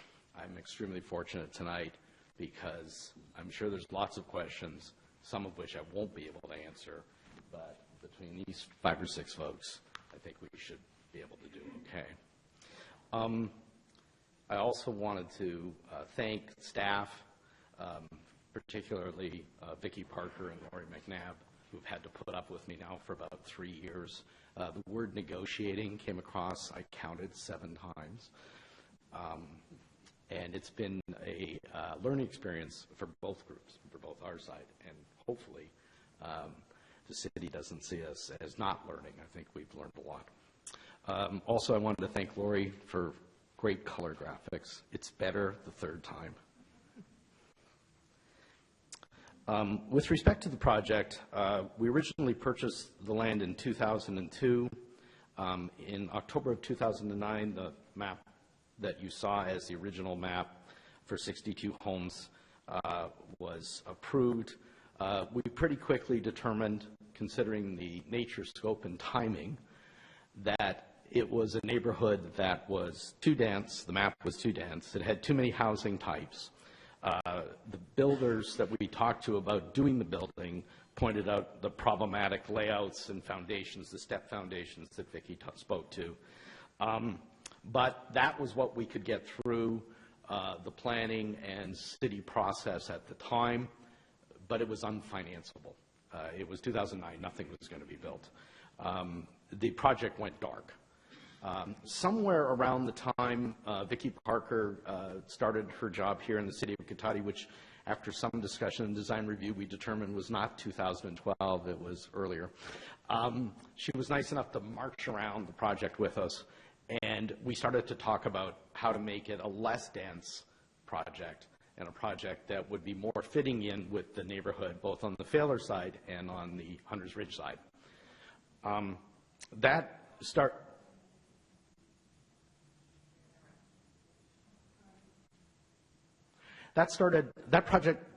process started in 2012, going into early 2013, and since then, we have been actively engaged with city staff to come up with something that would be, in essence, more fitting into not only the neighborhood, but also fitting into the new design criteria that the city of Cotati has with the porches, the setback garages, et cetera, all of which I think you've seen. We've been through this process where we've lowered the project at the top so that we eliminated the concerns with respect to privacy. We lowered the houses to 1 story, and we also spent quite a bit of time and a rather large amount of money dealing with how to solve the wetlands, the culvert, the box culvert discussion. We call that, by the way, the Guy Chambers solution. It was originally drawn on the whiteboard here in City Hall as, why don't we just build it like this?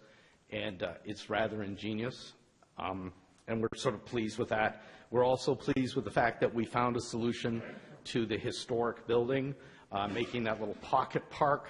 And I did want to give the City Council an update. We have had a builder out there. Myself and one of my partners, Larry Colvin, have been on site numerous times. We have lost 3 weeks to rain.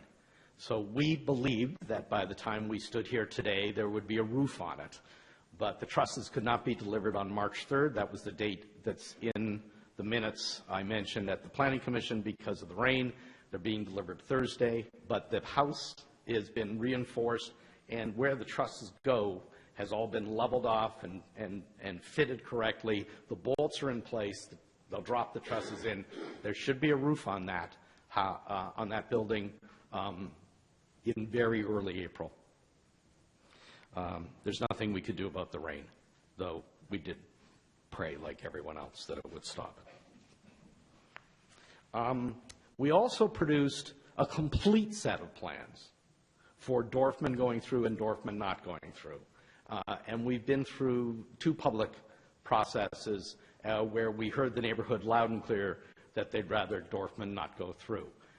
We're incredibly pleased to be able to stand here today with 1 set of plans where Dorfman does not go through. There is a plus, and I'm sure the public can do the math. There is a plus. We get 1 more unit. There is also, to a certain extent, the desire to identify a few things that we'd like to talk about further with City Council. One has already been touched on, which is the off-haul. I'll speak to that very quickly.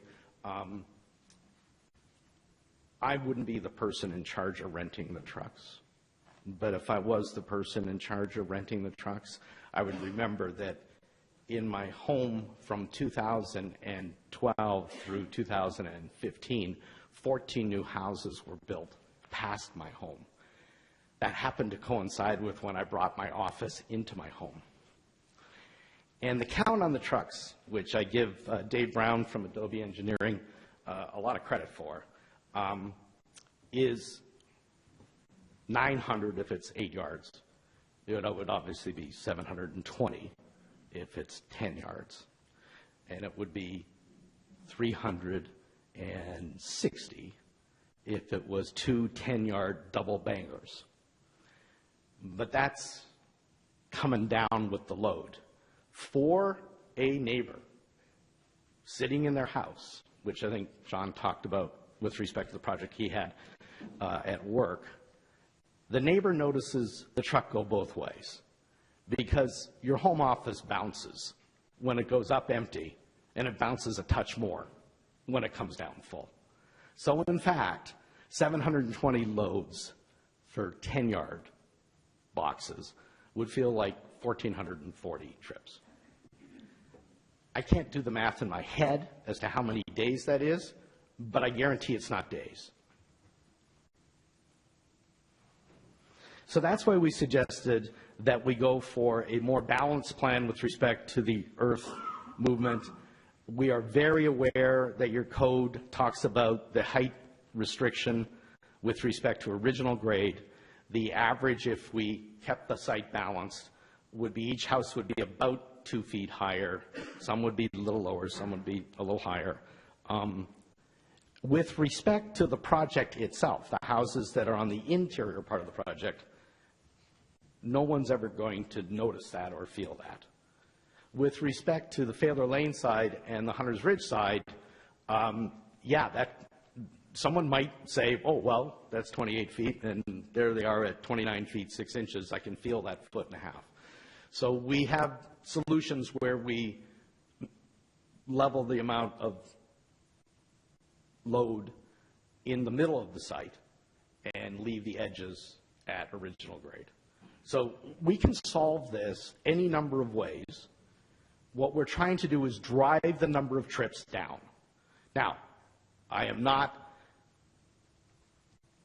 unaware that that would drive down the cost for us. That would be good for us. But it would also drive down the anxiety and dust and diesel smell for the entire neighborhood for many, many, many days. So that's why we're proposing that with respect to the condition of approval. We'd like relief on that. We'd also like relief on two other things.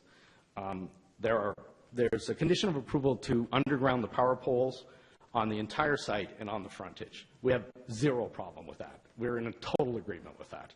We would like to not have to underground the power poles on the other side of Old Redwood. And we think we have a solution where there would be a pole at the end of our property on our side of Old Redwood. There would be no poles then under the new sidewalk area, the parcel, did I get this right? Parcel A? Right. And then it would go to a pole on the other side of Valparaiso, on the Failer Valparaiso side. But everything on the frontage would be underground. What we're trying not to do is dig up Old Redwood Highway for a lot of reasons. Since I'm a CPA, the first reason would be I'd like not to have to pay to dig up Old Redwood Highway.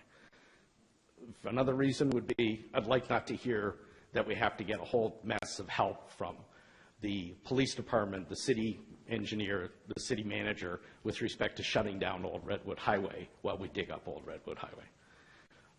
So we think there's a slightly better solution. Again, it could save us a few dollars. We'd like that opportunity. Last but not least, my favorite topic, the solar panels on the roof. It is my favorite topic because I started life as an auditor, so I went and audited the number of solar panels in the neighborhood. On the Hunters Ridge side, there are 59 homes. There's 4 sets of solar panels. That's less than 10%. With respect to the city code, I have spent a little bit of time marshaling through it, looking for what exactly the number of solar panels that the city can require is. I can't find it. But we did accept 20% when we worked on the Cotati Station apartments. We think that was fair. At 50%, we think that's an exaction that's a little too far. We've asked for relief.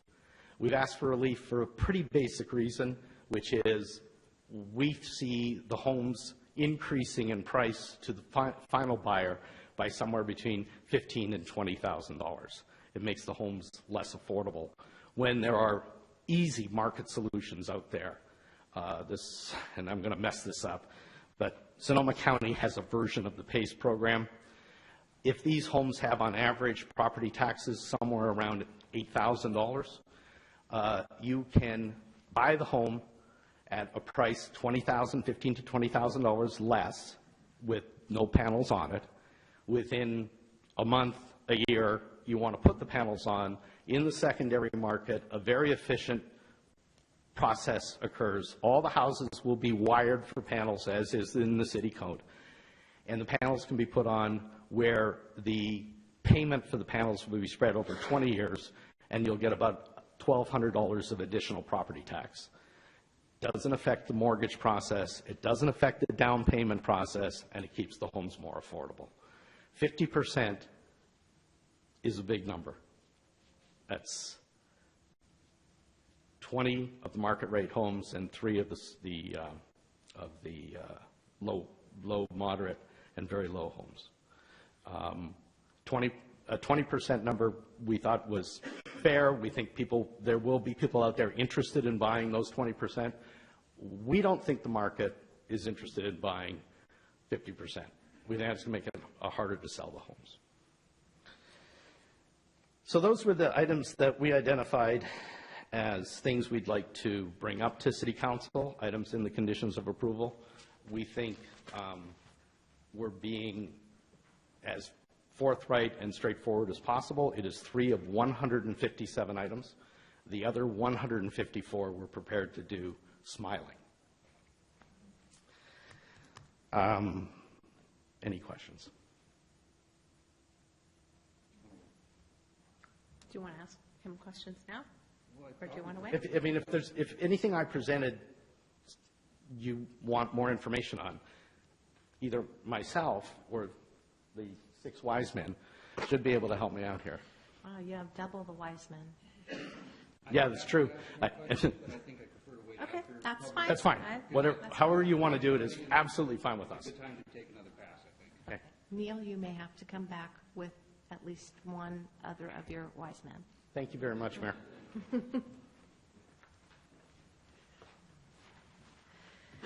So with that, I will open this up for public comment on this item. I have a number of speaker cards. I'm just going to sort of go through them, and then if anybody forgot and still wants to talk. Is someone going to keep track of the questions so I don't have to write everything down? Yes? Okay. Thank you. I appreciate that. Lori, you'd like to speak on this item?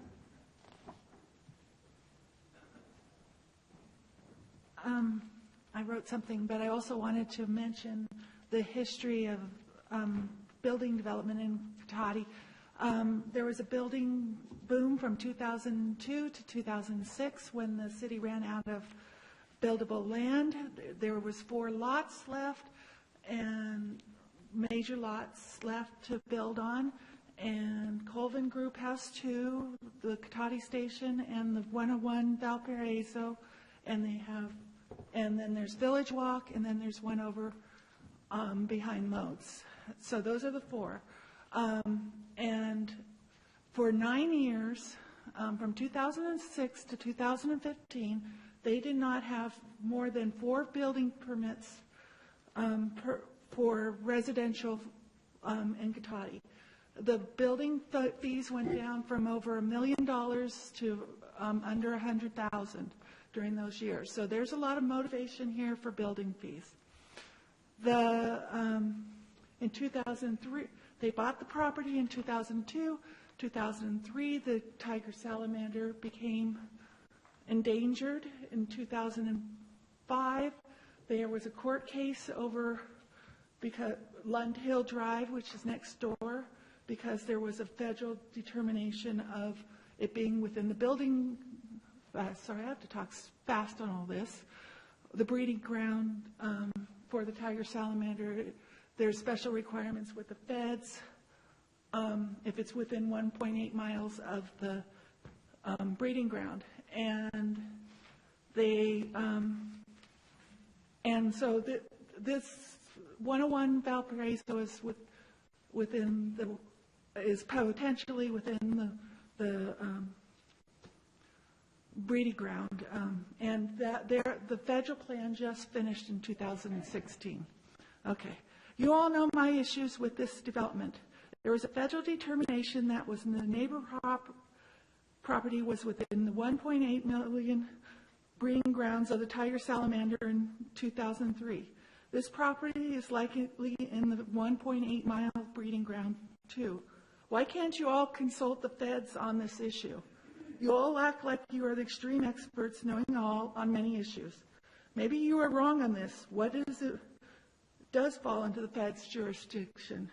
You need to consult the feds, plain and simple. I feel that for Colvin Group, I really do. Compared to Village Walk, you put them through the ringer. But there is the law, both federal and state, and all I want is that the city follows laws like any other city. Thank you. Thank you for your comments. Okay, let's see. Kenny O'Reilly? I'm in no special order here. It's just the way they were handed to me, so sorry about that. Thank you. My name's Kenny O'Reilly. I live at 8351 Dorfman Drive, which is, the map's not up, but I'm the house right at the gate. So the property that you guys proposed, 12 and 13, both will be looking right down at my house. And I didn't make this last meeting. I was at work, but I did, back in November, talk to one of the gentlemen over here in regards to the plan. And the big issue that I have is I got 3 little boys. And a lot of the neighborhood kids, plus my kids, all play right in front of the house because it's dead end. It's, no cars going by, it's safe. That's one of the reasons why I moved to that area, knowing what was going to happen potentially. But I made a recommendation last time, private, and it was thought of as a good idea, was not to have Dorfman go through there either. So whether you make it a fire lane, put some bollards in, something, I would not like to have that go all the way through. You've got 2 access points connecting the neighborhoods on Honor and Dorfman. I don't see why you need to have the 2.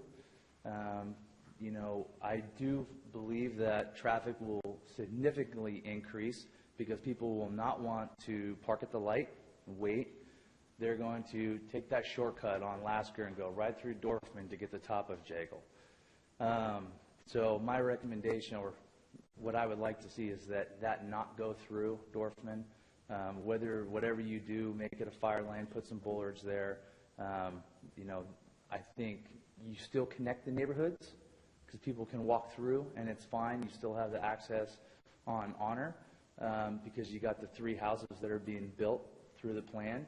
They're going to be turning down there anyways, but I don't see that needs to be access with vehicles going through. And then the other thing is just that one house, 13, that's right there. Well, my house, since there's some new faces here, one of the big issues is that the elevation. So from my house, from the front street to the back, I've got at least 8 feet elevation change. So all the houses that are going to be right there along are going to be looking straight down into my backyard, and I'm going to have no privacy whatsoever. I'm basically in a fishbowl. So at least having some privacy, maybe the corner house not be a 2-story, it being single-story, to give me at least some privacy. And I know that the trees are going to be planted there, but regardless, everyone's looking down into my backyard. So I just want to maintain some privacy. So. Thank you for your comments. Kelly Butler?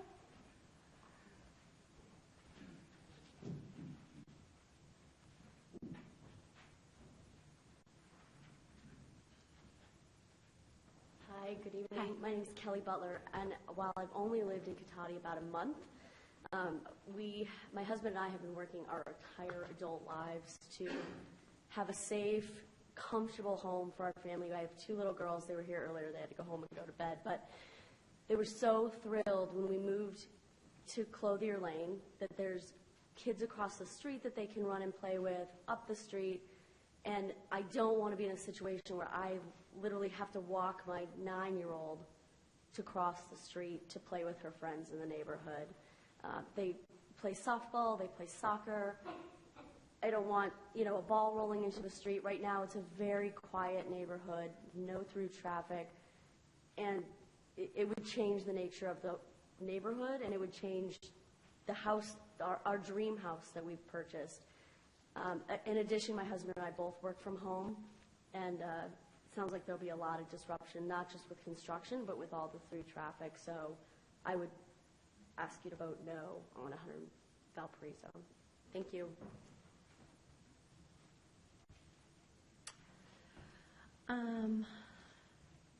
Mo Imac? And thank you for the note. I appreciate it.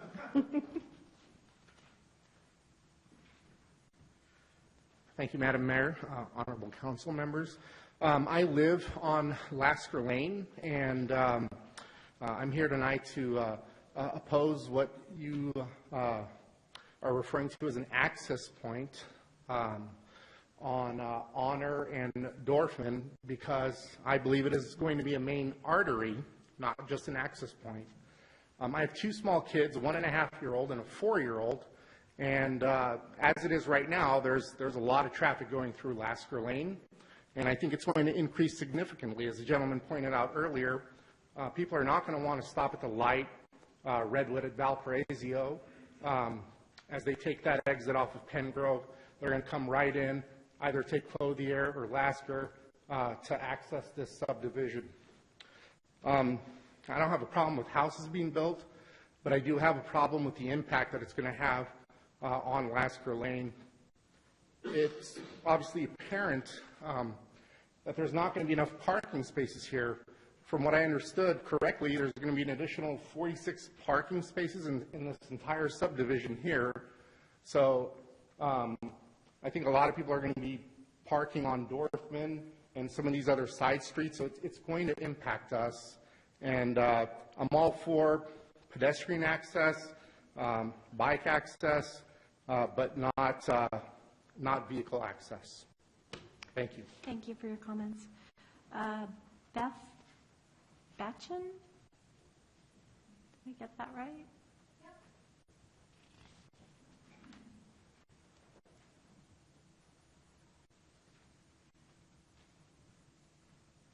Hi, I'm Beth Batcham, 835 Sarah Dorfman, the other, just on the map.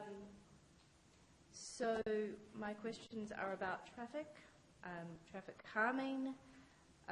Kenny had made actually a public suggestion in the design review meeting about making the continuation of Dorfman just a fire lane, and that disappeared in the last meeting, which also I couldn't attend, but I listened to the entirety. So I'd like that back on the table. I'd like to talk about that. If we can't do that, I think there is precedent for that, like Arthur has been blocked off. If we can't do that, we need traffic calming, a lot of traffic calming. I have a small daughter. Our road currently is awesome. We have a great community. We don't want to lose it. Thank you. Thank you for your comments. Heidi Bailey?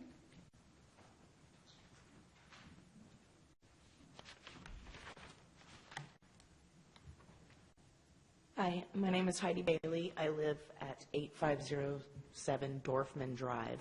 I am 3 houses away from where this is going to take place, this construction. I have several concerns. I've lived in our house. We all knew that this proposed plan was going to happen. I've lived in our house for 22 years. So I'm very familiar with attending these meetings. I haven't been to one in a while, but in the beginning I attended many with several of our neighbors.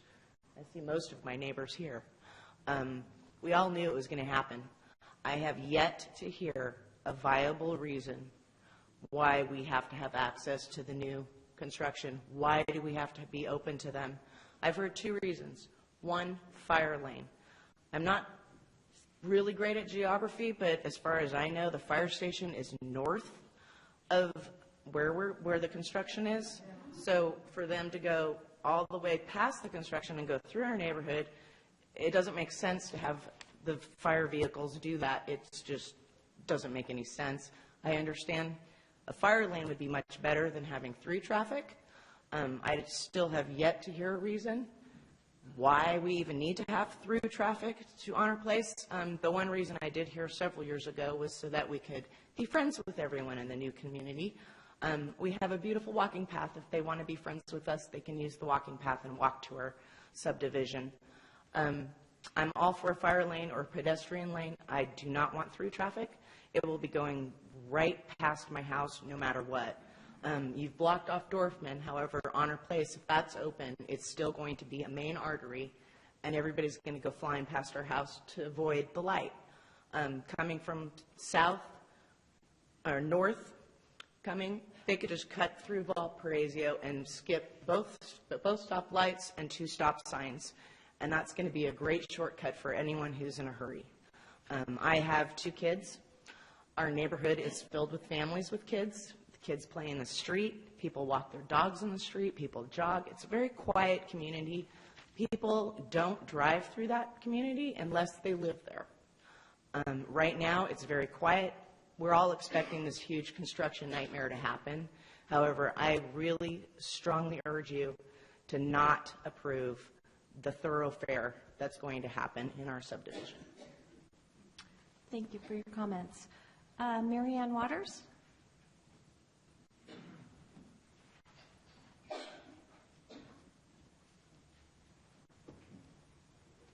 Hi, I'm Mary Ann Waters, and I live at 8416 Honor Place. So on your map, That's right about here, across from the Nordquists and the Stewarts who are here. My main concern are the things that, again, brought up at previous meetings, although I personally wasn't at the recent ones. I would like to thank the Planning Commission and Design Review for the work that they have done. These projects are challenging, to say the least. The no Dorfman connection that I saw up here is so misleading if you live in Hunters Ridge. Excuse me. There is a Dorfman connection, right? Yeah, right. Okay. There's a Dorfman connection. We've been asking. In 2009, we asked. In 2016, these people have been to these meetings. We've asked, do not put a thoroughfare there. You're hearing it over and over again. Okay, anybody with a GPS in their car is going to go straight up Lasker, hang a right on Dorfman, and head out to Valparaiso through Jagle, is it? Jagle. Okay, I will tell you, I will do it. When I come in up Stony Point, West Sierra, I come down Valparaiso. Do I really want to sit at that light and wait for my turn while everybody else is going across to Myrtle? No, I'm going to hang a right, and I'm going to go right up Jagle and past my wonderful neighbors. So I am just telling you the truth. No one is listening to us. We are asking for a bike path, a pedestrian path, or at the very least, a fire lane. Do not make that a thoroughfare. It will change our entire neighborhood. I would also like to address that I realize this is an HOA, and 28 of these lots, 28 of them out of the 46, are under 7,000 square feet. I don't know about you, but when my house was built 15 years ago, I'm unusual for this group, as we had newer houses built, but the minimum then was 7,000. I realize it's an HOA, but hey, so is Hunters Ridge. So if they're promoting that, oh, we can't lose another house, okay, they're still under, we're talking 28 of those lots are under 7,000 square feet, according to this, okay? The Lund Hill residents have received compensation, if you will, with one-story houses. What about the folks who face, who are on Honor Place, the Stewarts, the Nordquist, the O'Reillys? They've got a 30-foot setback. Excuse me, that's the minimum in Cotati. My house is a 30-foot setback because some neighbor stood up here and said, no, push that house back as far as it'll go. I have a 30-foot backyard. It's small. Okay, my second-story house looms over the neighbor in the back. All right, is that what you're asking for the Nordquist and the Stewarts? We need one-story houses on this particular area because the grading goes up from there. Okay, so that wraps up my main things. I do have concerns about the parking available there as well. These are big houses. I'm one of the worst offenders, having recently bought an electric car through the Sonoma Clean Power program. Okay, I've got too many cars. Okay, all right, and 2 of them are parked on the street. And so I just want to say, the folks in big houses buy cars. They just do. So thank you very much. Thank you for your comments. Ben Garcia?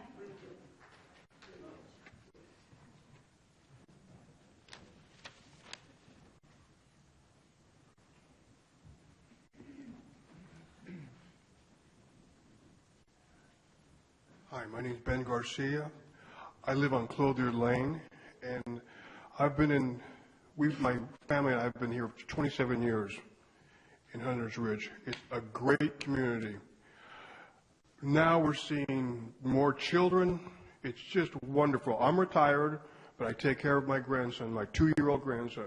We walk this area all the time. And to see this, I'm not denying that this project should go through. I'm concerned about the traffic.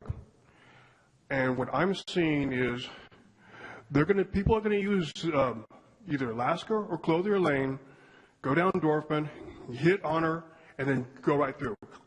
People do not obey speed limits, stop signs, traffic. They're doing 40 miles an hour. now. Imagine what it's going to be like when we have an addition like this right next to us. My concern is the traffic. I'm not denying that the houses, we need housing here, yes. But I always look at it in retrospect. 20 years ago, we had neighbors of Clothier Lane and Lasker banded together to ask the city council for speed bumps. And we're going to probably see this in another few years where we're going to ask for speed bumps on Dorfman and probably Honor. And it's always after the fact. We walk through Cotati, my son and I, my grandson and I've noticed all the speed bumps. Why? Because it's poor planning. Poor planning. Let's take our time before we do something, and something, God forbid, happens that we're in here imploring you, the city council, to put in speed bumps because maybe there was an accident or a child was hurt. But I'm seeing so many kids now, they're playing there. It's just a great little community. I'm not denying this project at all. My concern is the traffic and how the effects going to be on Hunters Ridge. We're still going to be a traffic overflow. And that's my concern for all of you city council members to look at that. Maybe something else has to be put into effect where we don't have these problems. And God forbid something does happen. But I'm looking at this and I'm just saying something's wrong. Something is wrong. I walk this beautiful town and I love it. But to see something just pushed through like this, no, it's not right. It's not right at all. Okay, thank you. Thank you for your comments. Anyone that didn't fill out a card that, okay, well, let's see. All right. Who hasn't spoken? Okay. One at a time. Hi there. My name is Michael Smith. My wife Elizabeth and I live at 8277 Honor Place. We bought our home in 2009. Our family has since grown to 4 children. We have a 10-year-old, a 6-year-old, a 4-year-old, and a 3-year-old. One of the reasons why we bought this house was for the end of the cul-de-sac at Honor Place. We live basically right in between where the 2 proposed roads are going through. Our kids ride bicycles out in that cul-de-sac. My son and I play catch. We play a lot out in that cul-de-sac, and I'm really, really concerned about the extra traffic that these proposed thoroughfares are going to bring. My kids are little. People drive fast. They're on their phones. I ask you, please, please do not let these thoroughfares go through. The safety of my children. I just can't have it. Thank you. Thank you. George? Well, Council, this is a much, much better project than what we saw in 2009. How did the Council get it so wrong in 2009? How did the developers get it so wrong in 2009? If you remember, there were 66 homes first proposed by the developer. A few of us argued until we were blue in the face. It was too dense. It was ridiculous. It was absurd. The parking was comical. And it would have been a blight on Cotati to see 66 homes. The council reduced it and approved it at 62 homes. It was still abysmal. Then the bottom fell out of the real estate market. But the housing market has come back with a vengeance. The 46 homes proposed here, I think, is still a little dense, but much better. With all the king's horses and all the king's men and all the wise men, we finally think we've got it right this time, which really begs the question, doesn't it, sometimes? The housing market is on fire right now. And many say it's a huge bubble. I would have loved to have seen this project come to us 2 or 3 years ago. So I'm really concerned about what these developers are getting themselves into right now. No one wants to see anybody lose their shirt. Godspeed going forward. I want to talk to you something about connectivity. Some of the nice folks here have talked about they don't want this street Dorfman opened up and so on and so forth. This town and this general plan is committed to a concept called connectivity, which means connecting these different neighborhoods together for a number of reasons. To reduce our carbon footprint, to get us out of our cars and start walking and bicycling. This goes back to the days of Walkable Cotati, a huge project that came before Cotati with expensive consultants who sat in this room watching the slideshows, listening to the presenters, people like Dan Burton, of development fame, of connecting all these neighborhoods together and stopping these cul-de-sacs and stopping these kids playing in the streets and so forth. And that is the plan of the city for a long time, going back to the vision plan, is to stop these horrendous car trips that people are taking. And I remember the models that they put up on the wall showing what the average person drove in a community in and out of these cul-de-sacs to the supermarket, to the schools, and how much fuel was being wasted and how difficult it was, so on and so forth. I mean, we sat through these presentations, it was laughable. But the city was committed, and I think is still committed, to this concept of connectivity. So it presents a conundrum for you. Then there's the issue of kids playing in the streets. How many of us didn't play in the streets? We broke windshields on cars. We knocked mirrors off cars, and so we played in the streets. That's what we did. But the fact is, you have to address this. It's an issue. It's dangerous for kids playing in the streets, and we all don't have the luxury of living on a private cul-de-sac as I do. Thank you. Thank you for your comments. I saw some other hands over here. Yes.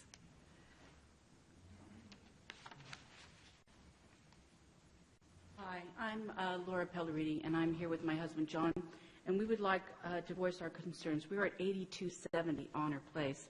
We live right near the Smiths there, across the street from us. But I also want to point out that Honor, it looks on the map like it's just a little two-lane road going down. It is not. It has a fire truck turnaround in it. So we're a much bigger area there where the children play. And we also have, regular parking on both sides of the street. When you turn from Dorfman into Honor, you've got cars on both sides. We have the Smiths here. They have little children here. It's kind of blind. They've got big trucks in there.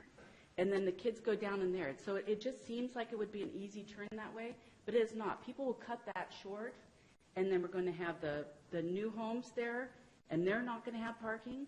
They will want to have our parking, and that will give, much less room for the kids to play.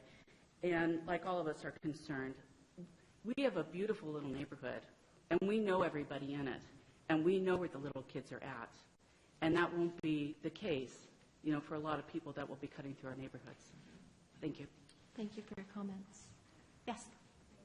Oh, sorry. I didn't realize you were standing up to talk next. Sorry. Good evening. Good evening. Hi.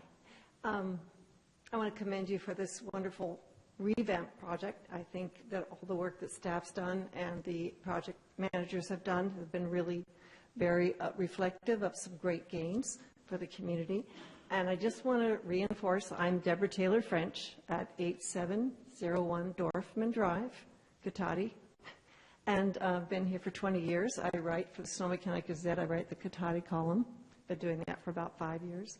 So I just want to say that I want to reiterate that walkable thing, that the reason I'm here is staff changes and time goes by, but for 20 years, I plan to be here for hopefully another 10 to 20 years. My family, my daughter may inherit our home.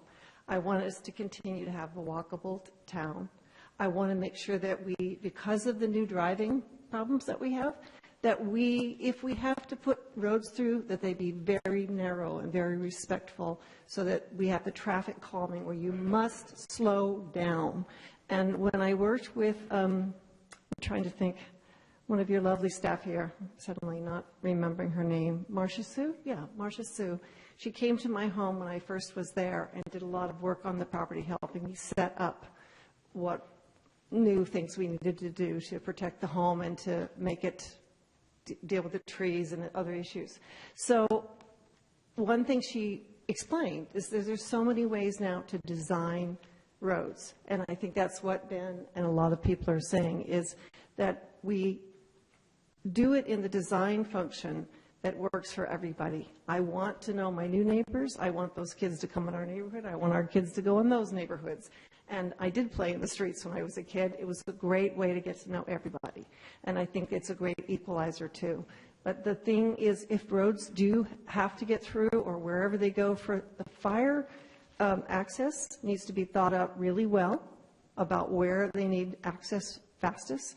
And we really need to focus on narrowing those streets down, or planting a big honking tree in the middle with an island so that people just cannot blast through there, because just making a left-hand turn trying to go to downtown Cotati, people are going 60 miles an hour as fast as they can. It's like they go from a stop, like it's a racetrack, and you know that your local Cotati police officer is out there on his motorcycle or in his car catching people every single day, 5 to 100 times. There's no way to really calm it down. So that's the way people drive now. So thank you very much. Thank you for your comments. Yes.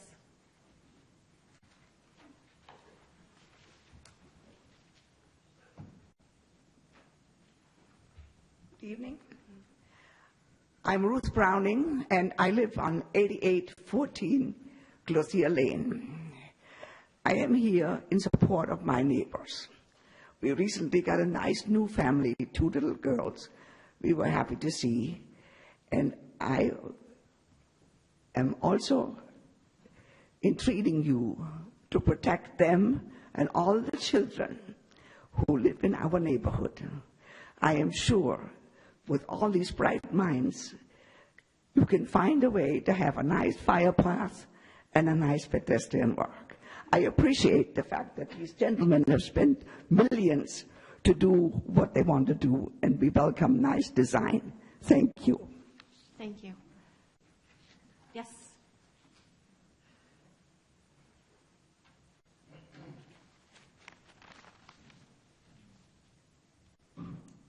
Good evening. My name is Susan Stewart, and I live at 8413 Honor Place. And I think my neighbors have pretty much said everything well to represent my views. But I do want to say that I was lucky enough to move to this great little city from San Francisco about 10 years ago. And I fell in love with my neighborhood. I fell in love with my house on Honor Place, and I fell in love with my beautiful view looking out on a green field with a little red barn and redwood trees, all of which will be gone very shortly. However, I do want to just say that it will be very painful to have a 2-story house basically hovering over my lot line, as my neighbor pointed out, and we're very, very disappointed that 2 stories would be put around the perimeter of this housing development. I also want to just echo everything that my neighbors have said about the children in our neighborhood, and I am very much opposed to any sort of thoroughfare going through to Dorfman or to Honor Place for all the reasons that are cited, safety, the children, and just our whole general neighborhood feel. So thank you. Thank you for your comments. Yes.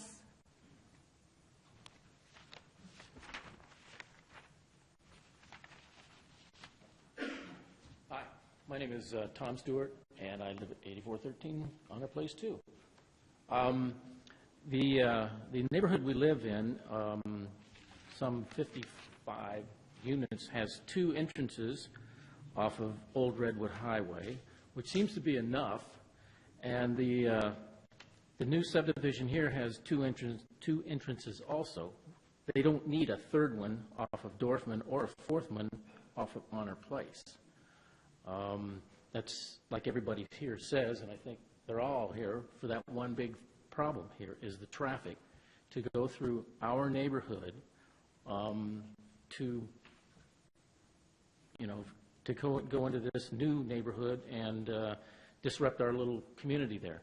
And I think you need to make sure that Dorfman and Honor Place are not thoroughfares. Thank you. Thank you for your comments. Yes, sir.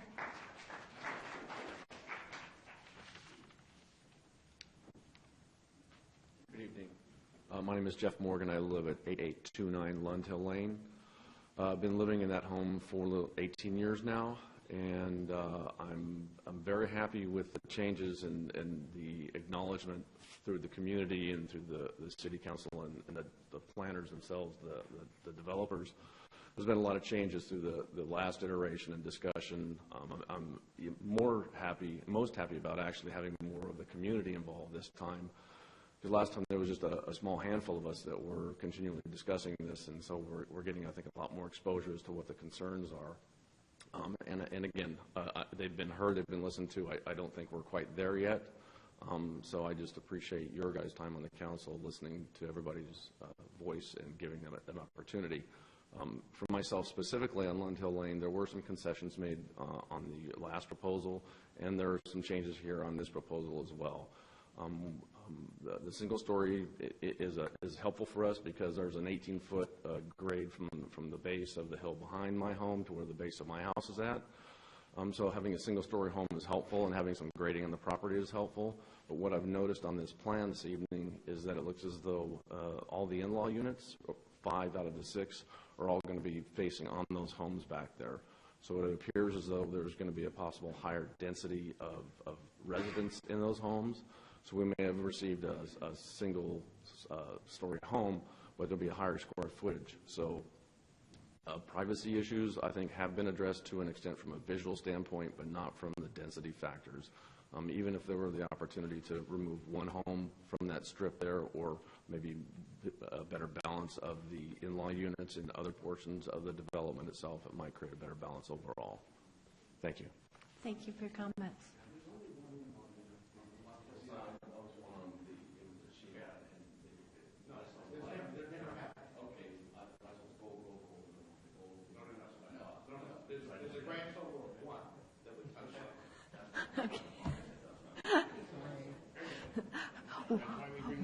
One down, Neil.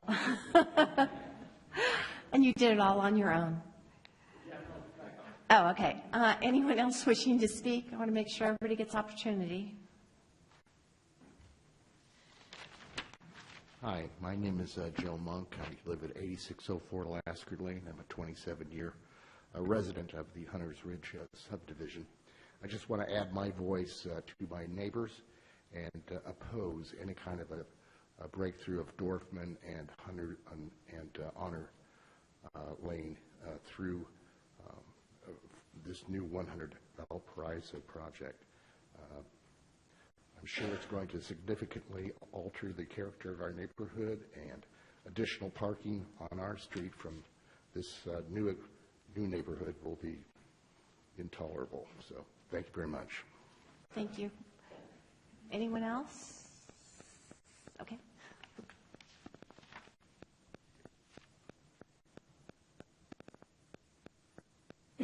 Hi, my name is Mary Smith, and I live at 8511 Dorfman Drive. I'm a little nervous.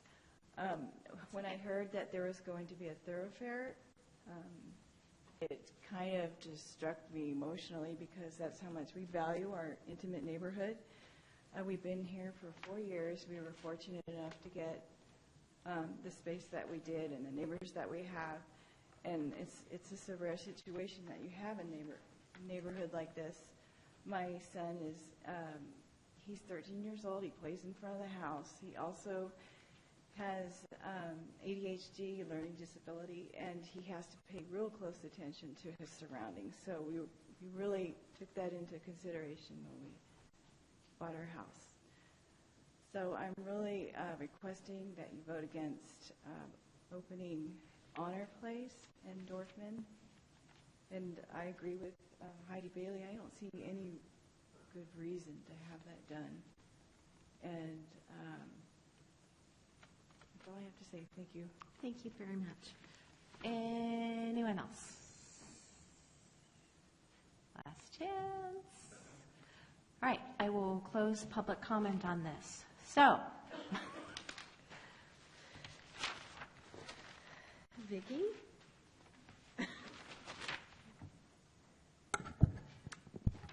Yeah, I think the large majority of the comments, as we all heard, were about the connections of Dorfman and Honor Place. And I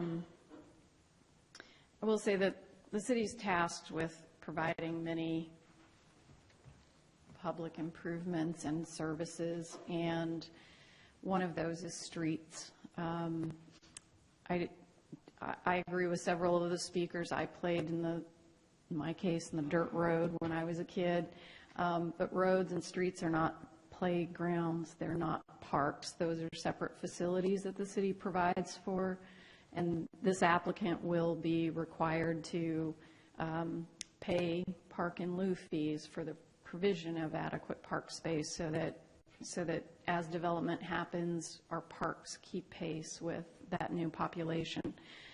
We're also tasked with providing connectivity through our neighborhoods. It's a requirement of the land use code. It's in there for good reasons that don't just have to do with design. One of the speakers spoke about the geography of the fire station. Fire access doesn't just mean that the fire truck comes in and goes out. It also means evacuation. So fire connectivity is as much for the resident as it is for the responders. The traffic that will be generated by this project, we've always acknowledged, the applicant and staff has always acknowledged that there will be some traffic going through both developments, back and forth through both developments, but those are your neighbors that are using those streets. We're not going to be pulling in many people that are just going to weave their way through those neighborhoods to get to other areas. If someone is coming down Valparaiso because they live in Hunter's Ridge, they may very well turn on Jagla and go through Dorfman or Honor, but they're getting to their house in Hunter's Ridge and vice versa. It's not going to be someone from Pengrove who's trying to get to Stony Point Road, for example. So I would just make that point that yes, there will be traffic coming from both sides of the new development, the existing development, and those people will be your neighbors. I think there's also some misunderstanding. The word thoroughfare gets used a lot. These are not thoroughfares that are proposed. They're two-lane roadways. They're neighborhood streets, just like exist in Hunter's Ridge today.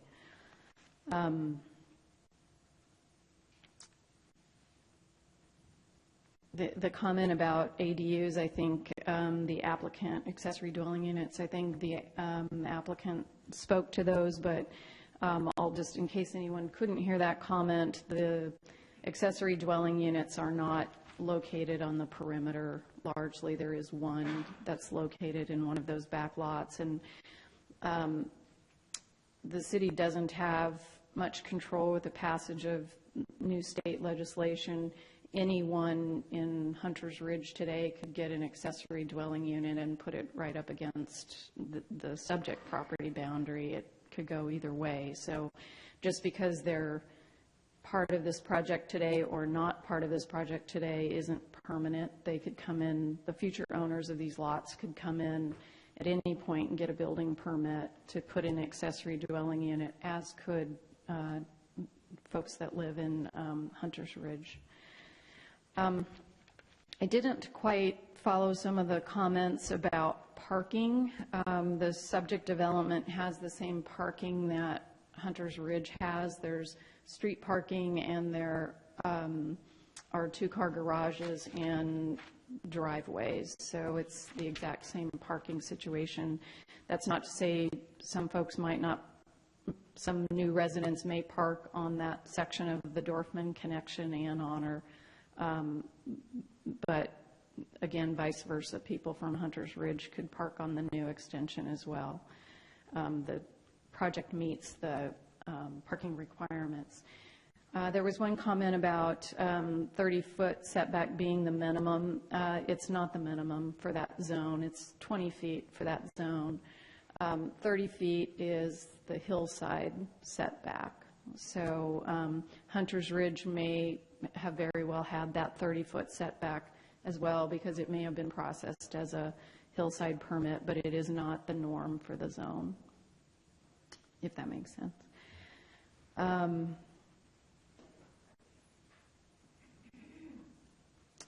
The heights along the interface of the subject project and the lots that are along that line with that property line with Honor Road and Dorfman, they range in a height difference of 1.5 to 8 feet higher.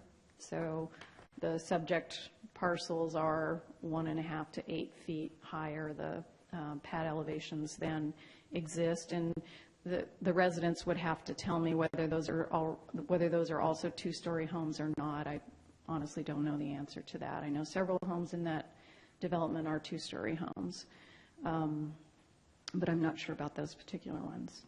So, and I think one of the advantages of one of the reasons that the land use code pushes you toward connectivity is to give you an alternative to being on the major roads such as Old Redwood Highway. So one of the speakers spoke about coming down Valparaiso from West Sierra and cutting through to get to their house in Hunter's Ridge. And I think that's exactly the point, is that it saves you from being out on Old Redwood Highway, and it keeps Old Redwood Highway for major crosstown traffic. And it gives you an alternative to that. Similarly, if you're in Hunter's Ridge and you want to go up Valparaiso coming this way toward West Sierra, you don't have to make an uncontrolled left-hand turn on Old Redwood Highway. You can cut through this new neighborhood and get to Valparaiso. And those are some of the advantages of that requirement for connectivity. And there were several comments about traffic calming. The traffic study that was done for the project did not recommend any traffic calming, simply because the volumes of traffic were so low. That's not to say we couldn't look at whether there were options for that. We just haven't required that, and we'd have to study that further in order to make any recommendations. And I think, as I said, most of the comments were just about putting the roadway through, so I think I've touched on everything, but if I've missed something.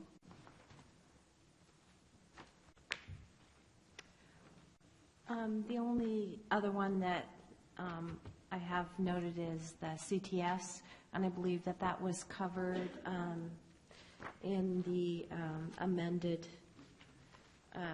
addendum to the initial study.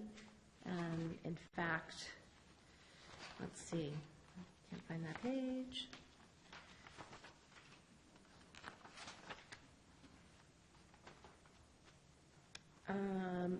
Another biological resource assessment was done in January, correct? And they found that there was,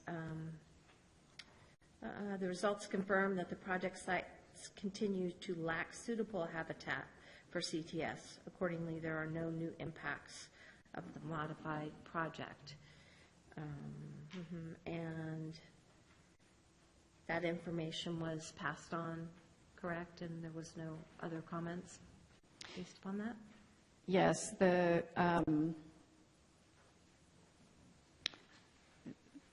project has gone through a number of CTS survey, protocol surveys since going back as far as 2002. They've consistently found that there is not either breeding habitat or foraging habitat for the tiger salamander.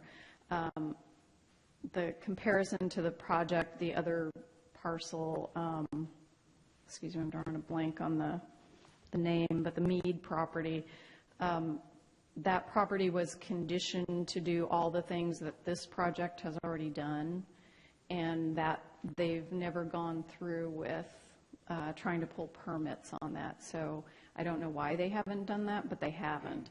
If they chose to try and renew that project, they would have to provide proof, just like this project has done, that it's not habitat or that there are no individuals present. So the project has done all the studies, has all the clearances. Before any local permits are issued, they will provide proof from the Corps of Engineers about wetlands, and that's all conditioned. Okay, that was my understanding from reading this report, but I wasn't sure. So those are the main issues.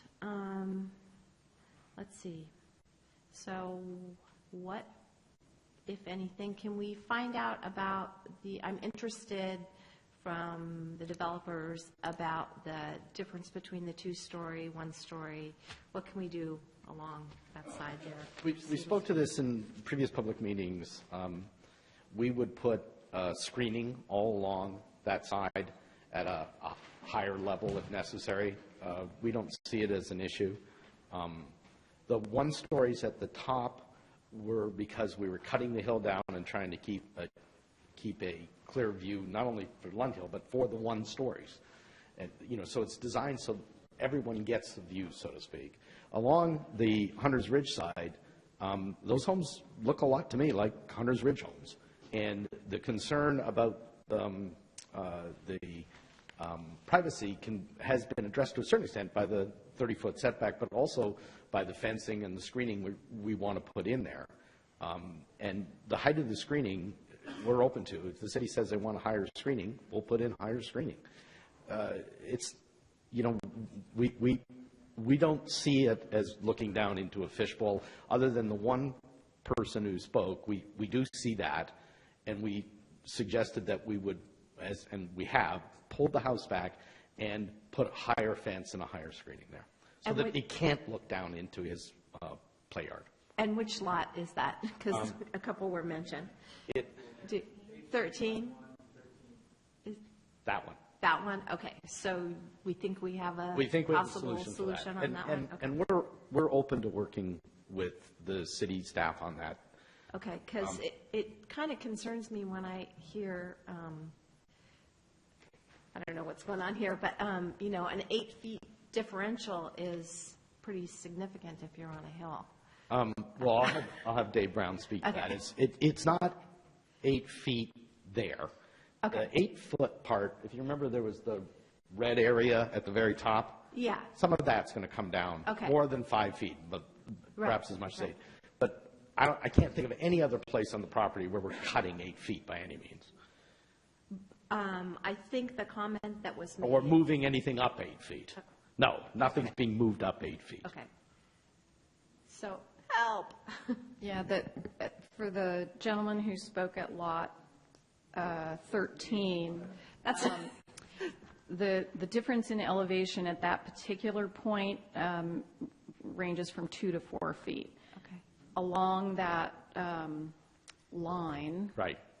Along the line between, yes, generally along that property line is where it ranges. And again, I'm not talking about, it ranges from 1.5 feet to 8 feet. And I'm talking difference between the neighbor's existing grade and the floor elevation of the proposed units. And I'm talking about whether we're adding to the existing grade or taking away from the existing grade. So in fact, we're talking about two different things. Okay. Goodness, it would be great if you guys talked the same thing. But no, I'm sorry, I didn't quite understand. Okay, that's okay. That's okay. So we have a solution on lot 13. Do we have any others that are going to be that? I heard at least from one other person, I don't know which lot it is, but it backed up to 8413 Honor. And I don't know which lot. I'd have to ask Dave. Okay, ask Dave. Hey, Dave. If I...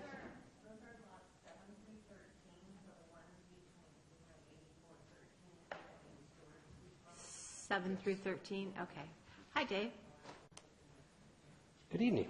I'm Dave Brown. I'm with Adobe Associates, civil engineer for the project. If you look at sheet C3, there are a number of sections going each way through the site. And then on sheets C12 through C14 are all those sections. Sections 1 through 6 are the ones that go through from Feller through to Lasker Knolls. And I think the one that Vicki was indicating where we had that 4-foot elevation difference is in section 4, which is lot 13 to the neighboring property. The finished floor of lot 13 is 146, and the existing finished floor of the neighbor's property is 142. So that's where the 4 feet is. The 8 feet I believe she's talking about is on lot number 7, which we do not have a section through, and there the home is far, the home and the neighboring property is much more far set back, and that portion of the site is sloping more towards that particular parcel. So we are dropping that unit because that whole roll is being dropped. So it's being dropped, but it's not being, it can't be dropped completely to where a point it's down at the same elevation as that parcel, but we're dropping it as far as we can. In addition to that, all the way around the perimeter are, I believe it was 24-inch box, the landscape architect can talk about this, trees that were going to be planted all the way around that, and an 8-foot landscape buffer, or landscape easement that was going to be placed there to assure that people couldn't put other things there, that it's specifically set aside for landscaping, and the developer intends on putting in more mature trees to help screen those particular homes along there. And we are set back 30 feet as well. As long as I'm here. Okay. If it's okay.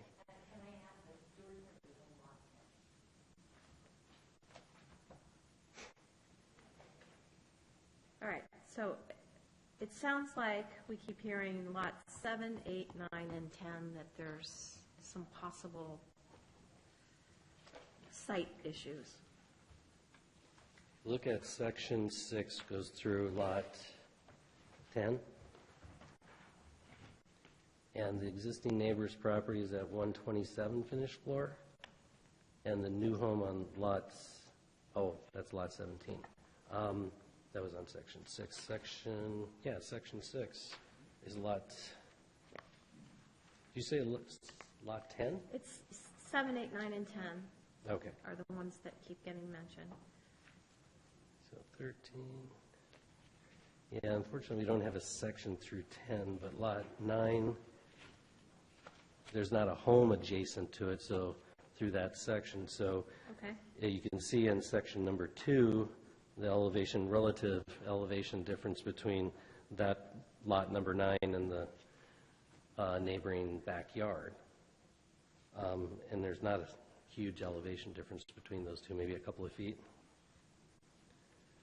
In the section 1 above, again, it's not a section through a neighboring home, but the elevation difference there's about 3 feet. And what we're doing there is we're putting a 3-foot retaining wall for the backyard with a 5-foot fence and that landscape buffer in between there to help buffer us between that next door neighbor.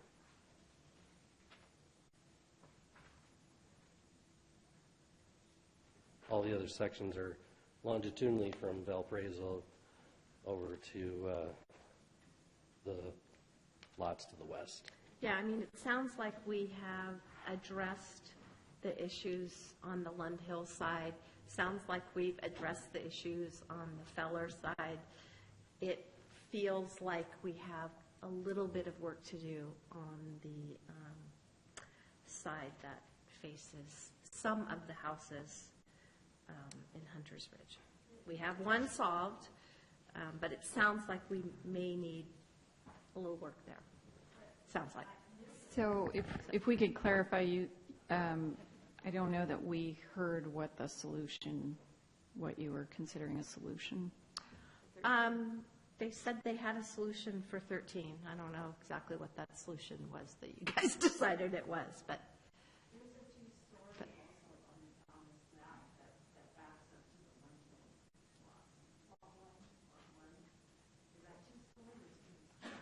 I think they're all single story.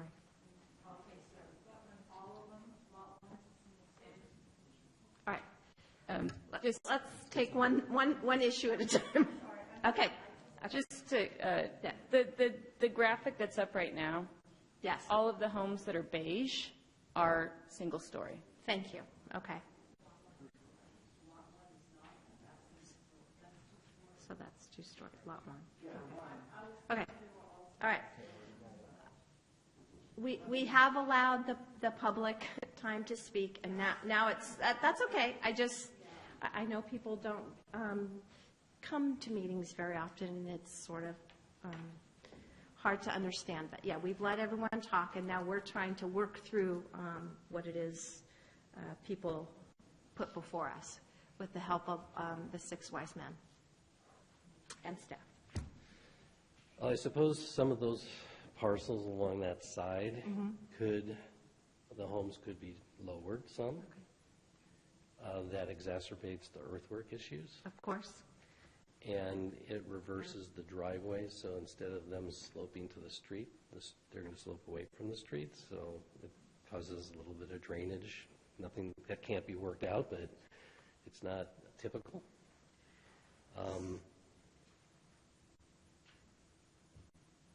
I believe at Planning Commission and Design Review, they felt pretty comfortable about the landscape buffering that we were doing along there, as well as the screening with the fencing.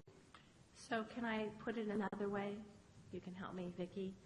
So since there still seems to be concerns along that section, can we have staff work to see what is possible and what makes sense? Because like you said, you don't want an unintended consequence of having a driveway go the wrong way, but there might be some things that can be done. Is that fair?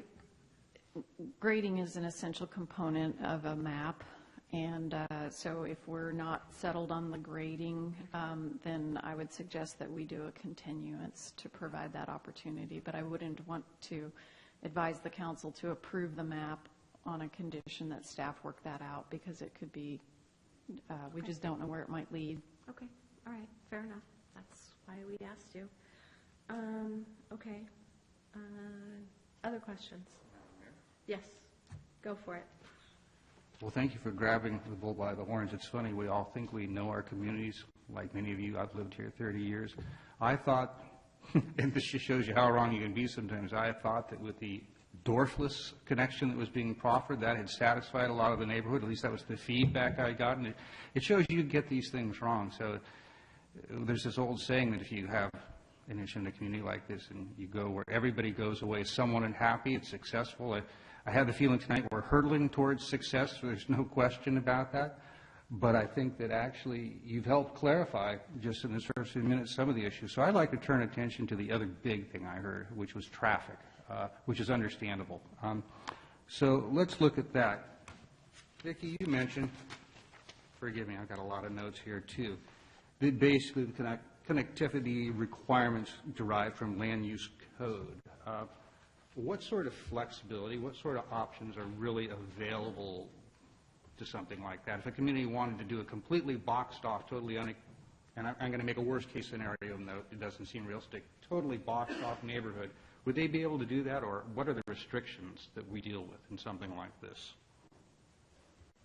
Do you mean regulatory restrictions or practical restrictions? Well, let's start with regulatory. Obviously, practical comes into play because it's not lost on me, for example, with the issue of fire response. It is true Station 1 is to the north. Station 1 is empty quite often, and quite often Station 2 from Pen Grove is responding. So that's a mixed bag. But I was interested more in regulatory.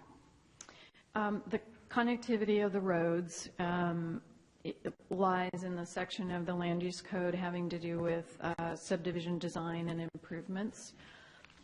There is a section of that chapter which allows the decision makers to grant exceptions to those.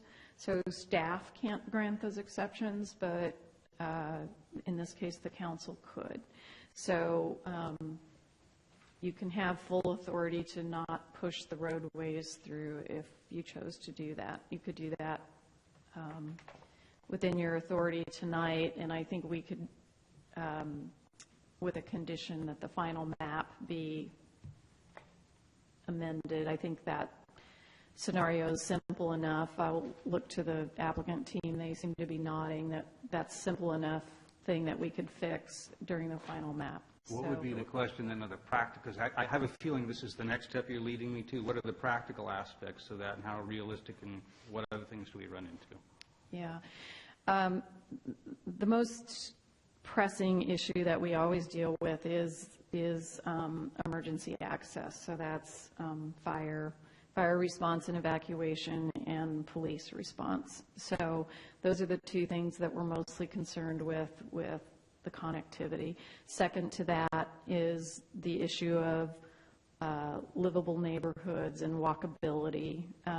Some of the nicest things about the L section of our city has to do with these out-of-the-way paths that connect you, where back when the L section was designed, all of those connectivity points weren't necessarily there, or they were there for pedestrian only. So from a design perspective, we're just looking for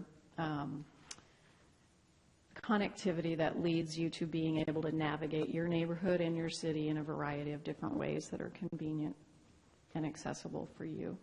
So that gives us a range there. Then the next question, and a couple of people did point this out, because there was recognition of this is an improved project, at least compared to when we remember when this started in 2009, and that's credit to everyone in the community who worked for that, as well as the developers who put a lot into that, and staff who frankly helped make that happen. But what options do we have? Because I heard this a few times, a more realistically approach. Okay, I'm concerned about my street being quiet. I recognize there might be a little more traffic. It's bound to happen. But how do we keep it from becoming a thoroughfare? What sort of realistic traffic calming, I hate to use that word, what sort of mitigation tools could we have that we could put in place that would actually be physical tools that would reduce some of these concerns?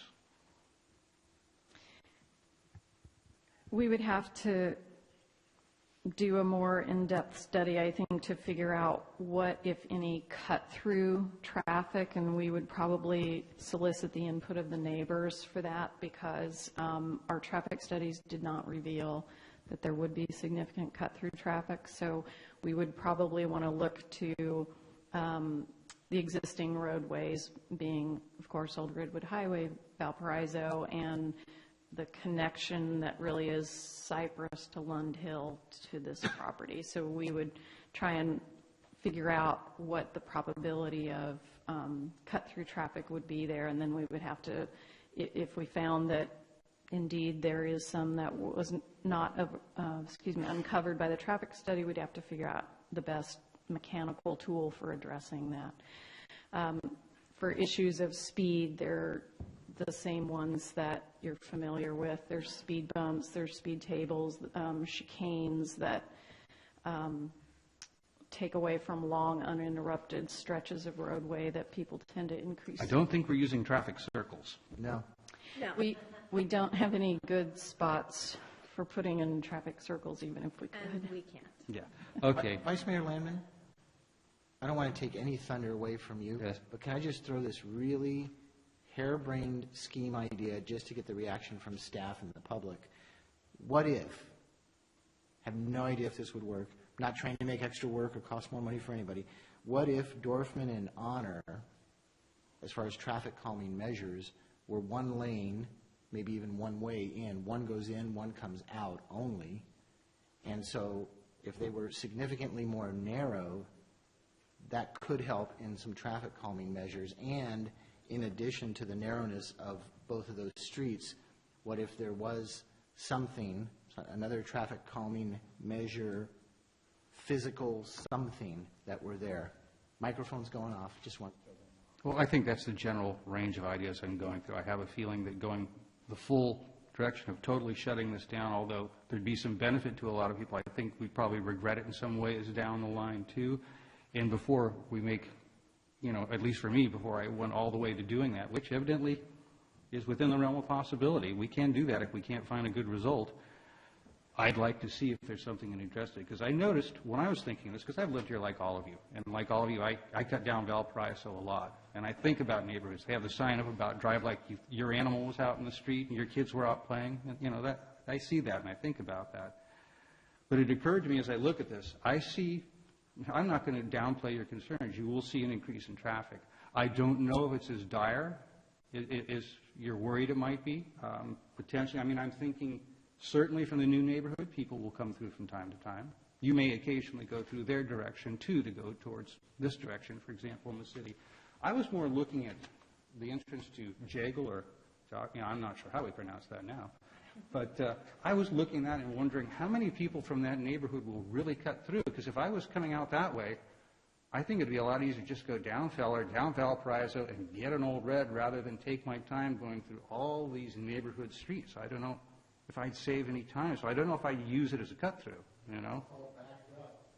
Well, in that case, everybody gets it. That does happen, But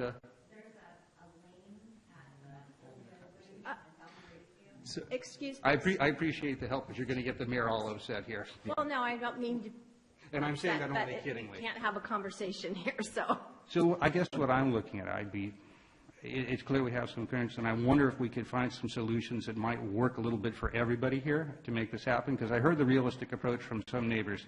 You knew something would be built here someday. You feel this is an improvement in some levels, but you're concerned about privacy, and you're concerned about traffic. Yeah, and that was pretty clear. You gave us a good, clear, loud message. I think the developers heard that, staff heard that.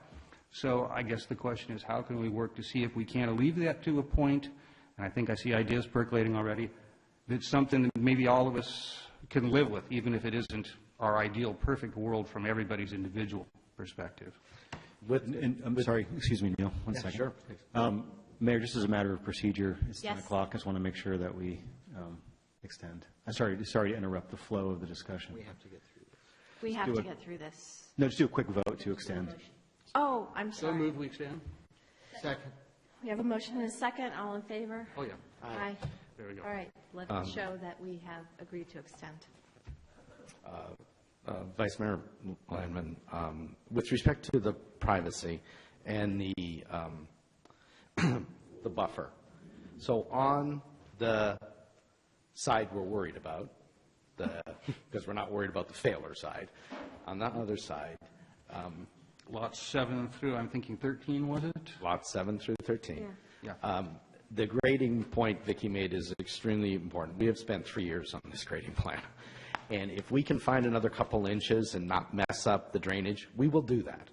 But we will also eliminate the concept of the fencing at 6 and the trees at 8. And we'll make the fencing higher if we're allowed to under the code, but we'll make the trees at 15. We'll get bigger box. We have enough space for bigger, more mature trees on day one. So we're talking basically people don't start with little spindly things, but they have privacy from No, the sir. beginning. No, they'll have privacy to begin with. Okay. At 15 feet with the two, yeah, it's in the drawings that we'll make them higher. And really, if they start at 15 feet, the two-story house is sort of a non-issue because those in short order, be much, much higher. This is an expert. I just stepped to the back of the room and consulted with the landscape architect. The Lund Hill property line, adjoining property line, and the Hunters Ridge property line already accommodates supplementary scale planting. So that's already in the drawings. There's no need to change or request additional supplementary planting. It's already in the drawings. It also includes an 8-foot fence on that property line. So from that perspective, I'm not certain, beyond planting a forest out there, that there's, Careful, much this is else Katati, that like that trees. needs to be done. It's already been addressed in the drawings today. Okay, well, I think that gives us all a little more confidence that this might be addressable to some degree. That's good. Thank you for that. So, with respect to the traffic, the people who did the traffic study, W-Trans, gave this neighborhood currently an A, and with Dorfman and Honor going through, also gave them an A.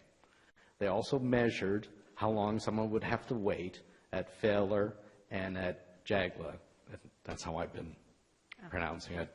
And I'm sorry if I've been pronouncing it wrong for 16 years, but it's very possible. That the wait time on the old map was 12.7 seconds to get on Valparaiso. On this new map, it drops to 12.2 seconds. It's not noticeable. And that's calculating what they think would be the cut-through traffic, if any at all. And I would speak to Vicky's point, it's just people coming to their own houses. I think it would be largely neighborhood-based. I do think, honestly, there might be a little outside, especially with special circumstances, if there is some crowding, that could happen. That's right, but you're crowding on a base of a 12-second wait. Yeah. You know, there's a lot of towns, if you were to say that, they'd think, wow, that doesn't seem so bad. So I am aware, and we are trying to make this as respectful as possible to the neighborhood. Yeah. But when we bought the property, both those cut-out streets were punched out where they are today. It's not like we've added streets. You know, there is the punch-out for Dorfman on that side, on the Hunters Ridge side, and there is the punch-out for Honor on the I hear you. I think we all knew this was coming. Right. Nevertheless, having gone through the same thing myself, we all know infill development. So we are open. And what I'm trying to do is hopefully minimize the problem for everybody. And in a way, even though it may not feel like it at the moment, make it easy for you guys to hopefully get us all. It actually feels like you are making it easy for us, because the easy answer is we're open to any solution the neighborhood wants. But it has to be put in the context of what the city requirements are. Right. So if you want to put bollards there, we'll put bollards there. If you want to put speed bumps there, we'll put speed bumps there. If you want the road to be thinner, we'll make it thinner.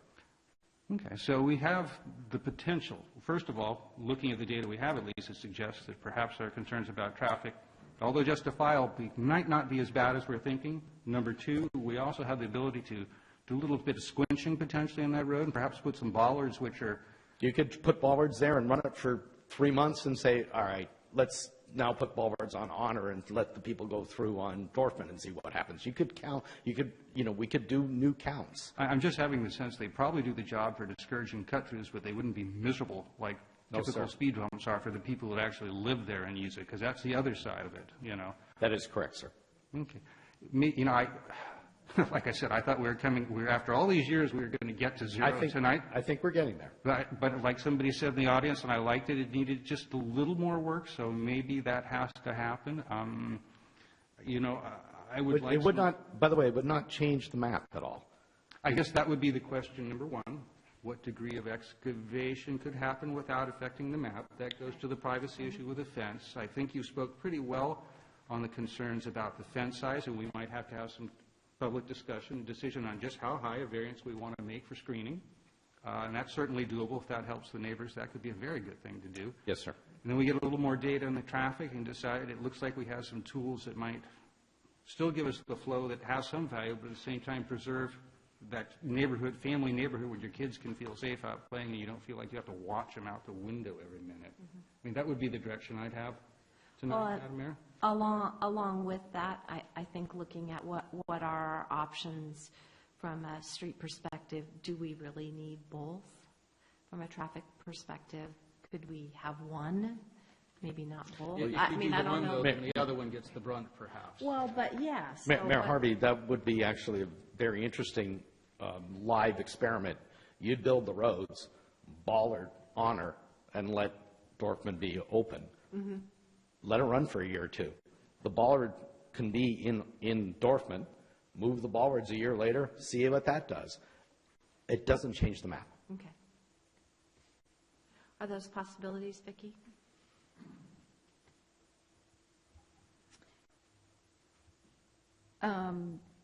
we could, the only one, They always said the certainly- job was dangerous.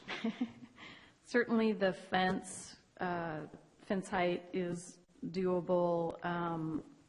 The only one, and the idea of a trial of streets with bollards is doable. The only one that gives me pause is the grading.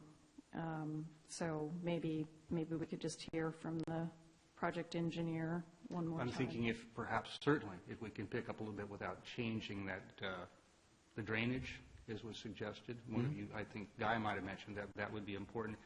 That gives a little more for the residents. It doesn't change your map,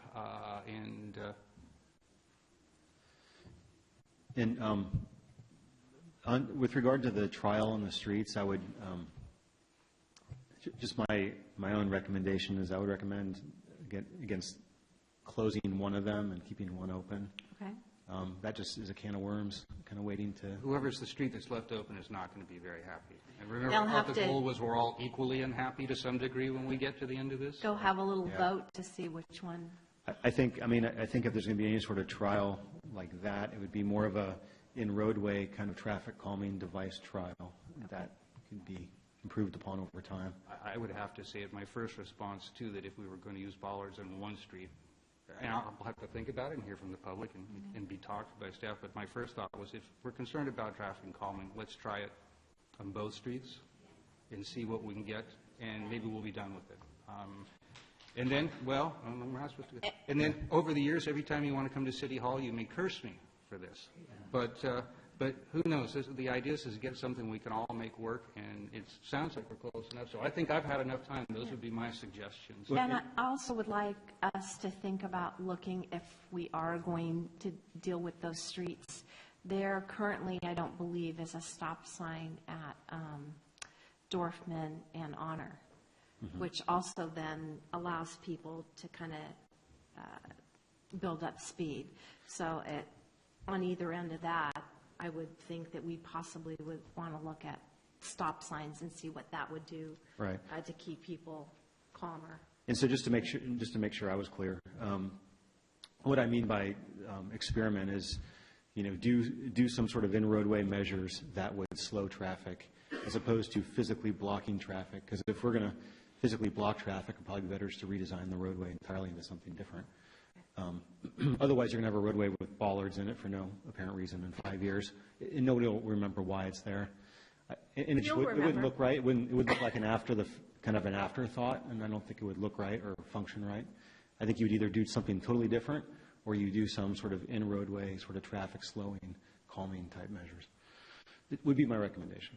I think that's why we need to let staff chew. We've got good feedback. We've got some help from our group here. I think we have an idea of the tools we have and see what they can And bring then you back. guys can give us some different solutions on that. Here's our options, A, B, and C, and see what we can do with that. Now, so I Hi, I'm John DeLosso. I'm on the council. I was wondering if I could, did you want to talk? yeah, if that's okay. Did you want to raise your hand? Should I? Okay, Madam Mayor? you may have a turn. You didn't raise your hand? Thank you so much. Of course. So, yeah, going back to that hair-schemed idea of two narrow lanes making them one way, is that just not at all an option? Because it's a traffic calming measure in some form. Now, I get that if you're building something like that, it's going to take something a lot more to widen it back to 2 lanes if that needs to occur. So I don't need a response. I think your look is sufficient at this point. But I just want you to contemplate. I'm trying to think as far outside the box as I can. I also think that 31 years ago, my wife and I moved into a subdivision over in the Bird section on the other side of Old Red. And we were the first subdivision after Myrtle Park. And it was that way for a few years. There was nothing even across Myrtle Avenue at the time. And when the next subdivisions came in, more traffic came in. All the roads were connecting. I mean, we have all of our I'm not going to use the word thoroughfare. We have all of these roads that connect the larger subdivision. And our roads, at least on Eagle Drive where I live, it's a more narrow road and you have one red curb. Back in the 80s, when that was built, that was a traffic calming measure. Kind of works until somebody decides, I just want to hit the accelerator. That's always going to happen.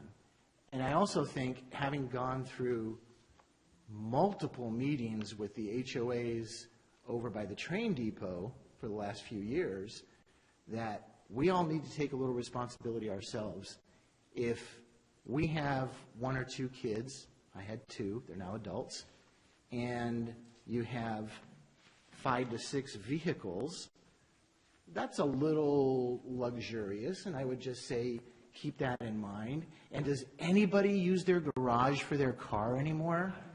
Okay, I mean, seriously, I think, we've lost some weird perspectives here over time that the garage, which is the most hideous thing, I'm going off on a tangent, but it's the most hideous thing that we've ever built because it's the front of all of our homes, except for the new subdivision. Thank you very much for that design. It's lovely. Wish I may move in. I may move across Old Red. I think that we as homeowners have to take some level of responsibility. And a lot of people will use that garage for storage, and the cars are out on the street. It's problematic. So I'm not chastising anybody. We're all guilty of it. But I just think let's take a little responsibility. It's no different than when people move in and they have these beautiful trees in the yard, and once a limb falls, I want all the trees cut because I don't like the looks of them. So let's take some of that responsibility. And I have to say, because I've yet to hear anybody say it, this is a wonderful design. I love the way these places look. Like I said, maybe I'll move, I don't know. I looked very in depth at your plant species selection, from trees down to grasses. I'm way impressed. The drought tolerant, you had some outrageous percentage of drought tolerant versus non-drought tolerant. I've been preaching that for the last 4 years. So thank you for what I'm seeing here. I wasn't on the council 9 years ago, didn't see that proposal. Thank you guys for what you've done collectively as a group. I really, really like it. I know input came from the public too, so thank all of you, and we always say thanks staff. Okay, but thanks staff too. So where am I going with these comments? You may be wondering that at 10:20, and I'm wondering it myself. I think that I look at the size of some of these homes, even the smaller homes. They're larger than what my wife and I bought 31 years ago. That standard was 1,469 square feet. It's what we live in. We've adapted to it. It's great.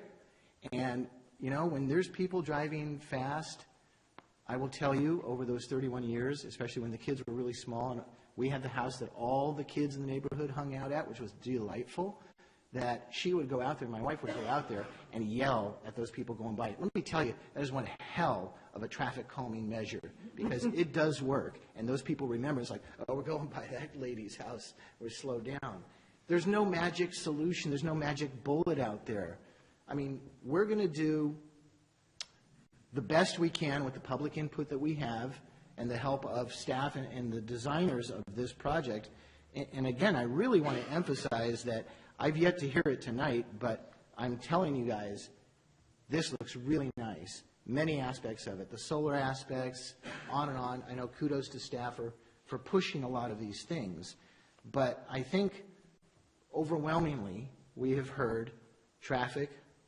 I mean, that was number one. I mean, how many times I underlined that, I can't even track anymore.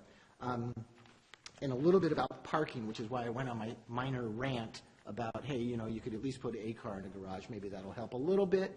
So let's just try to keep some of these things in mind. And, we're not here, this is not a council that is going to rubber stamp anything and everything and just push it through. We don't do that. Do we agree a lot with each other? You're damn right we do. And you know what? That's a really good, effective city council. I mean, we could sit up here and bicker like a lot of other cities do and get nothing done or have 3-2 votes. It shows that we know how to work together. We compromise. A lot of times, things that other council members say I don't agree with, and vice versa, I think. Yeah, probably to some degree. But I think, it's all a matter of give and take, and that's what we're having here. We have developers that have a project goal in mind. We have staff that says, well, here are the parameters you have to work within. And then we have the most complex layer, and that is the public saying, well, wait a minute, did you guys even think about this? And thank you guys for, 90% of them have left, but those of you that are still here, thank you very much for your comments, because they really did open our eyes up here, and I think there is a little bit more work to do. Don't think it's impassable. I think, that we'll collectively get there soon, very soon. And I hate to put the onus back on our staff, but that's kind of where it's going with what little guidance and direction we've given you guys and what you've heard tonight. So, thank you. Oh, you're most welcome. Wendy? Thank you. So this is the benefit of going second to last. Everything's already been addressed.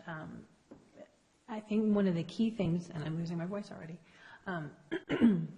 was that we knew development was coming. And it's always frustrating when there's going to be changes to your neighborhood, especially because you've had it in an ideal way, it sounds like, for a lot of people. So I know growing pains are never pleasant. I really appreciate how much the developers have already compromised and taken into account the public input. It's really helpful in all of the work with staff. Okay, now it's going. Sorry, I hate to drink while I'm on the mic.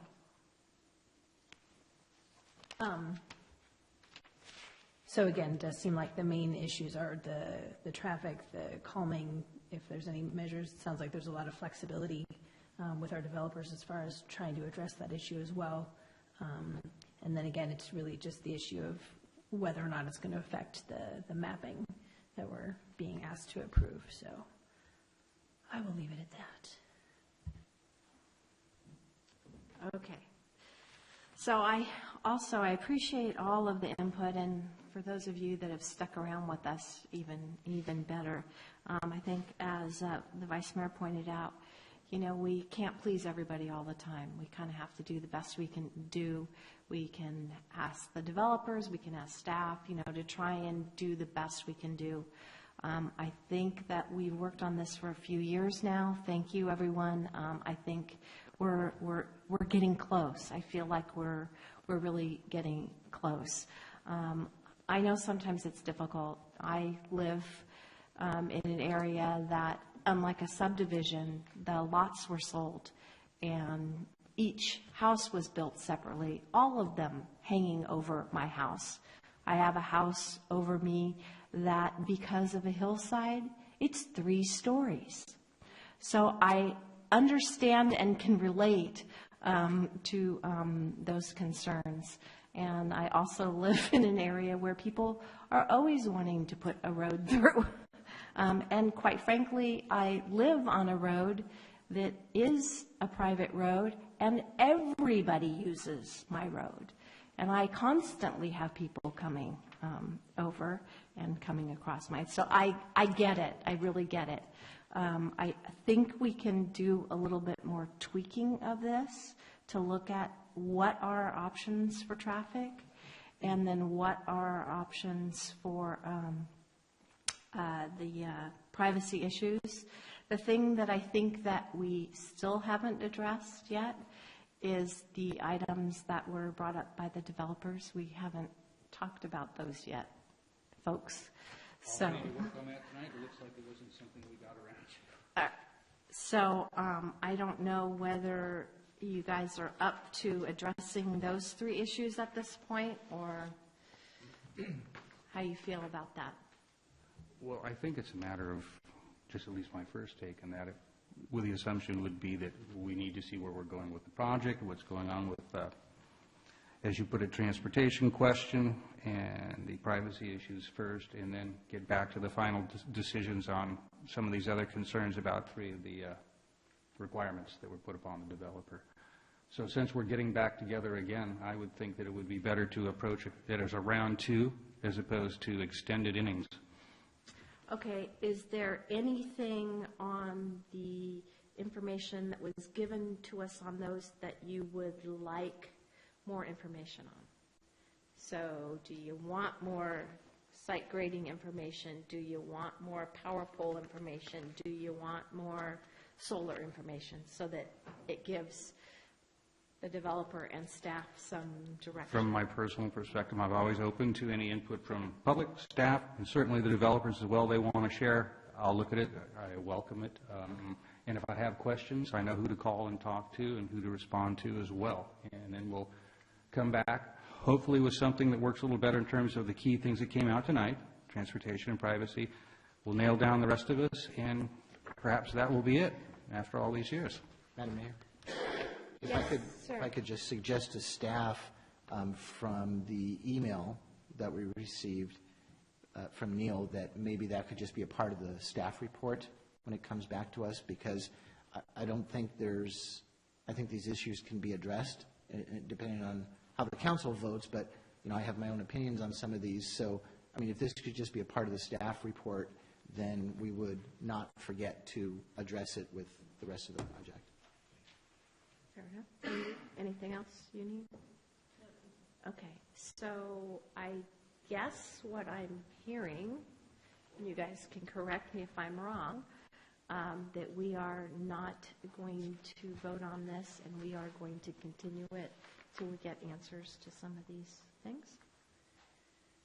Is that a fair enough assessment?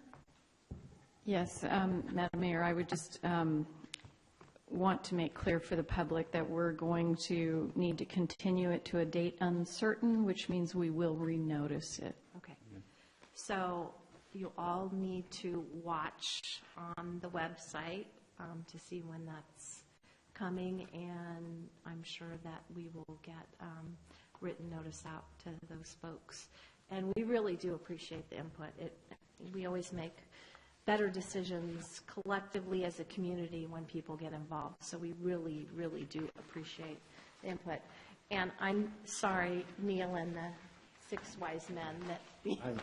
I'm a little concerned in that I'm not sure what you want us to come back with. Are we to do another traffic study?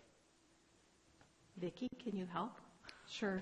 I think we will want to sit down with W-Trans to explore the best possibilities, the best recommendations that we can for traffic calming. Could include some of the things that we've talked about, but could also include things that are not coming to mind tonight. That's fine. So you would want W-Trans, and that's fine. We can arrange that. And then with respect to the grading, the three items that I brought up, we'll work with staff on that to try to ensure you have all the facts set. With respect to privacy, are you looking for further development with respect to pictures, elevations, et cetera? Vicki, help. If you have something from my perspective for those key few houses, what was it, 7? We've got the line along there. Without generating a lot more dollars, but if you've got some stuff that speaks to those concerns, just for those few, I think that would be valuable. Right. And the main reason I asked, rather than try to plow through this and go to 1 in the morning tonight, was because Mr. Brown suggested at least looking at what sort of small additional excavation. Right. And I hate to use that word, just a little further grading on that site. And that might potentially change this plan to some degree. And when I heard that, I thought it's like, okay, let's wait and see what we get back. Well, I thought that even if it's a small amount combined with the privacy stuff that you're able to do and taking a look potentially at changing the size of that screen, which you've already offered to do, we might be able to get this. But that does speak to the concept of everyone finding a place where they're equally dissatisfied. Correct. Yes. And so my suggestion there is, as we look at the grading there, we may have more dirt to move. On the equal dissatisfied stage, we'd like to not haul it off. So we'd like to move it in the middle, so to speak. I was expecting to hear that earlier, frankly, so duly noted. Excellent. Last but not least, because it's sort of an open period with respect to notice, is there any chance we could get on a meeting assuming we can get W-Trans to do their part, in a 2, 4, 6, 8 week time frame? I think we're all anxious for the project to come forward, so yeah, we're all going to push to get that done. Then I think we're all leaving equally dissatisfied, and that's pretty damn good. Thank you. I'm sure that you guys will be talking to Vicki bright and early tomorrow morning with a game plan.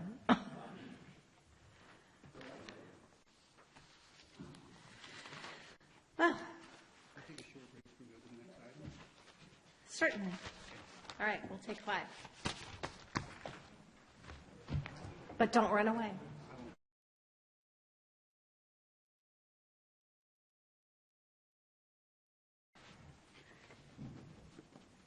Vicki, are you wanting to get out of the hot seat? No, you know. No, please. You can stay if you'd like. The good news is we've already addressed 13A. So now we can move on to 13B. So I am assuming that Mr. Scott will be leading this effort. Thank you, Mayor, members of the council. Craig Scott, Public Works Director, City Engineer. This item is the annual review and consideration of approval of the Sonoma County Water Agency water transmission system budget. And as you know, the water agency is a wholesaler to us. We buy about 500 acre-feet of water per year, roughly. And the water agency has a technical advisory committee comprised of staff from each of the water contractors that are customers of the water agency. The TAC, as it's referred to, met on March 6th and was presented with the budget and unanimously voted to recommend it to the Water Advisory Committee, which is another body of the electeds of these water contractors. And the date was set for April 3rd for the WAC to consider the budget. In the meantime, the water agency is going around to each of the contractors, making a presentation on the budget and answering any questions that we may have. So without going into it further, here's Lynn Rosselli from the water agency to make the presentation, and then we'd be happy to respond to questions after that. Mm-hmm. And thank you for waiting so long. You're welcome. Thank you, Mayor and council members. We appreciate the opportunity to be here before you and present the water transmission budget and rates. As Craig Scott mentioned, we worked collaboratively with the Technical Advisory Committee Budget Subcommittee over the last couple of months to develop this budget and rates. And what we developed was a budget that allows us to operate and maintain the water transmission system, maintain a prudent reserve, implement projects under the National Marine Fisheries Service biological opinion to protect endangered species, and to implement and construct critical seismic hazard mitigation projects. We were able to keep the budget and rate within the 4 to 6% that is informed by the long-range financial plan, and that the water contractors have agreed is in line with where we want the rates to be to accomplish all of our capital projects and operate and maintain the water transmission system. The budget is based on 41,446 acre-feet in deliveries. The rate on the Petaluma Aqueduct is going to be $846.78, and that represents a rate increase of 4.98%. And the goal here is that we've been experiencing a significant drought, and over the last several years we've had a 27% decrease in water deliveries. And with that kind of decrease in water deliveries also results in a decrease in revenues. So we really had to tighten our belts and sharpen our pencils and reduce expenditures, as well as use fund balance and grant funds and bond proceeds to help minimize the impact to the ratepayers. So we're going to go through this fairly quickly. This is the rate setting calculation that is prescribed by the restructured agreement for water supply that was signed by all of the water contractors. It's a fully volumetric rate. So the rate has there's a direct inverse or negative relationship between water deliveries and the rate. So water deliveries go down, the rate goes up. So you can see here that operations and maintenance divided by water deliveries gives us the cost per acre foot. And the water deliveries are prescribed as being the lower of the last 3 years' annual average water deliveries, or the last 12 months of water deliveries. And for this particular year, we have, you can see that because of the drought, we have lower water deliveries for the last 12 months. And when you do the math, you can see what the rate comes out to be there is $847 per acre foot. Next slide. There you go. Okay, and this chart just basically shows us the allocation of the budget. Operations and maintenance, $22 million makes up 56% of the budget. Capital projects makes up 14%. The biological opinion makes up 17%. Debt service, another 11%. And the discretionary aqueduct capital charges make up 2%. So this chart basically compares expenditures to last fiscal year. And the bottom line shows that we are reducing expenditures by $1.72 million. And we made every effort to make cuts wherever we could. You can see there that operations and maintenance are going up by $2 million. That's largely due to some large non-routine maintenance projects that have been deferred in the past that we really need to accomplish that can't wait any longer. There are also some labor increases as well. But we looked at prioritizing projects and making cuts in other areas so that we can accommodate these large non-routine maintenance projects that will require additional labor to accomplish. So we were able to make reductions in some of the other line items that you see there to end up with an overall net decrease of $1.72 million. Plus, we're going to use this year and next year more than $15.6 million in fund balance, bond proceeds, and grant revenue to help soften the impact to ratepayers going forward. So this shows water deliveries. You can see that in 2005, we were having water deliveries of 60,000 to 65,000 acre feet. And last year, we had an all-time low of less than 40,000 acre feet in deliveries. Very significant decrease. Over the last several years, we've really seen that 27% decrease from that 54,963 acre feet in deliveries down to less than 40,000. So when we deliver more than is budgeted, we have a little bit of extra revenue. We put that into fund balance, and we use it when we have a drought, and we need that fund balance so that we don't have to raise the rates further. So we're able to smooth rate out that way and limit the impact to the ratepayers. Okay. So these are just a few of the examples of some of the capital projects and the large non-routine maintenance projects that we will be doing, seismic hazard mitigation projects. They have FEMA funding to offset some of those costs. They're also very critical to maintaining the reliability of the water transmission system. And then the large non-routine maintenance projects, our engineers have told us that there are some projects that need to be done or they will cost us a lot more if we don't do them. So these are tank recoat projects, aqueduct capital protection projects that will be occurring next year. And this is the chart we use to show, kind of see how we stack up against other wholesale water contractors over the years. And this update shows that the water agency's rate is on the far left. It's $847 per acre foot. And all of the other wholesale water contractors have higher rates. We know that it's not an apples-to-apples comparison because they have different rate structures and different infrastructure needs and different amounts of infrastructure and different customer bases. However, it's certainly good to be on the low side of that chart. And when they were raising rates from 10% to 30% during the drought, we were able to keep ours in the 4 to 6% range, and that, I believe, really helps our ratepayers out. And this is just to summarize again what the rates are. It's 41,446 acre feet in deliveries, results in a rate of $846.78 and a rate increase of 4.98%, but allows us to operate and maintain the system, comply with the biological opinion, maintain a prudent reserve, and construct critical infrastructure projects. And the last slide, I believe Craig Scott went over some of these. The TAC voted on March 6th unanimously. We've been meeting with city and town councils, and on April 3rd there's a special water advisory committee meeting, and we will go to our board before the end of April. And with that, I am open to any questions you might have. Just a couple of notes. Sure. Finally, these rates will be passed on to us on July 1st. and the 4.98% is within the assumptions we made in the water rate model that we have. We assumed 6%.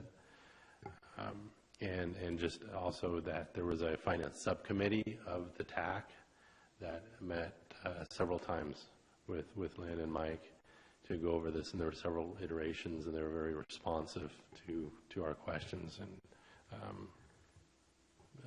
so, okay, with that. And Craig Scott was on that subcommittee, and we really appreciate his feedback and input. It was very helpful to us.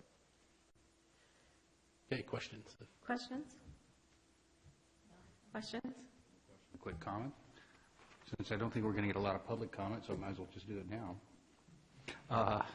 I just want to say really appreciate, the mayor and I remember back when we had more issues with rate shock and all the work that the agency, Mr. Davis, and everybody working together, particularly with the concept of rate smoothing, which you touched on, which has turned out to be a very beneficial way of doing business. And I think we're seeing the benefits, particularly for this year. It's been much better, and this is more of the same, even a slight improvement. So we're appreciative of that. And just wanted to point that out. Send our, from my perspective, thanks back to the agency for the work in making this something that works better for the consumer. I think this way, it's a long-term way of looking at it, but it's working good. So thanks to Mr. Davis. I would echo that. As Vice Mayor Landman pointed out, in the early days, it wasn't quite as pleasant. I really appreciate, looking at different aspects of it. I appreciate that we have in this budget future, looking out for the future by having building funds up for capital improvements. I think that that's very prudent to be able to do that. And that also helps us with not having our rates kind of, have to jump largely because we have a capital improvement project that needs to get done. So appreciate all the work that you guys have done in sharpening your pencil, and definitely it is always a lot more pleasant when it stays within the range that we've kind of set for ourselves. So with that, I will open it up for public comment. Anyone wanting to speak on this item? Seeing none, I will close public comment on this and bring it back to the council. I will move to adopt a motion providing direction to the city's Water Advisory Committee member to endorse the proposed Sonoma County Water Agency FY 17-18 water transmission system budget. I will second that. I have a motion and a second. All in favor? Aye. Aye. Let the record show that that is a 4-0 with one absent. Thank you very much. Thank you so much. And again, thank you for sticking around for so long. Lynn's going to be sorry that she drew Katati to have to come and present to. So let's see, where are we at? We are at the city manager's report. It's that brief city manager That report. brief city manager report. Yeah, there's nothing like a water discussion at 11 o'clock at night. Unfortunately, we have until midnight, so we can, I can find some things to talk about for the rest of the time. Did we form the evaluation committee for the city manager yet? Because I want to be on that. I'll keep it brief. All right, so strategic planning, as you know, is coming up next week on the 4th. So it's right around the corner. The Chamber State of the City is on April 6th at lunch. It's a luncheon. It's coming up with the mayor and Matt Stevens with SMART doing an update. And then just a couple things on some infrastructure stuff. Sunflower, the fencing has all been repaired there on the tennis courts, and the surface repair is out to bid. So we expect those bids to come in shortly to hopefully fix those courts here in the very near future. And then also, some of you probably have seen that the landscaping along Myrtle the plants have been planted. They need to be mulched and the irrigation still put in. But it'll look very pretty in a year. I mean, it looks very nice now. It looks much cleaner than it used to. And you know it is with new, especially drought-tolerant plants. They tend to be small at first. In that first year, they're not super exciting. But there's a lot of them in there, and they'll look really nice in about a year once they establish and grow big. And then lastly, I think we've reported that SMART, that the city is part of a joint application with the county and Winter Park on a quiet zone notice of intent. That notice of intent was submitted, and we do have at least an initial comment letter back from SMART on that. So it's just moving along. Nothing exciting to report at this point in time, other than I heard that San Rafael agreed to a quiet zone agreement with SMART, although the word on the street from the Sonoma attorneys is that's not something we want to do. But anyway, I think it sounds like they caved on some issues that maybe in Sonoma County we don't want to. But anyway, so the discussion continues on that. With that, I'd be happy to answer any questions. Questions? No? Yes. Oh, I okay. was just deferring to my colleague. So we do get occasional emails and questions, as you know, about the quiet zones. What, at this point in time, can we say that we have applied along with the City of Rohnert Park and it's just in process? Is that something we can say? With the county. Yeah, so currently we're in a joint application with the county and the City of Rohnert Park. And we're just receiving comments on that notice of intent to, to enter, to create a quiet zone. Right, okay. So it's still in process. There's So nothing. we can say that we've started this process by applying jointly at this point? Yeah, the one thing I just would caution, of course, is that we haven't figured out what our agreement with SMART might be in terms of maintenance or liability. Sure. So we don't know how the story's going to end yet, but we're in process on the front end at least. Okay. Yeah. So have many comments been received? As I understand it, the comment isn't necessarily like a public comment. It's a Oh, okay. comment to the responsible agencies. Got it. So like NCRA and SMART and Okay. People that might have a stake in creating a quiet zone. Okay. Any other questions? No? Okay.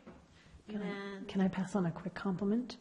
sure. I was talking with a neighbor who lives over in Rohnert Park, and she was really complimentary about how the Northern Gateway is looking, and especially with the archways that have just been gone in. So just wanted to pass on a thumbs up from somebody.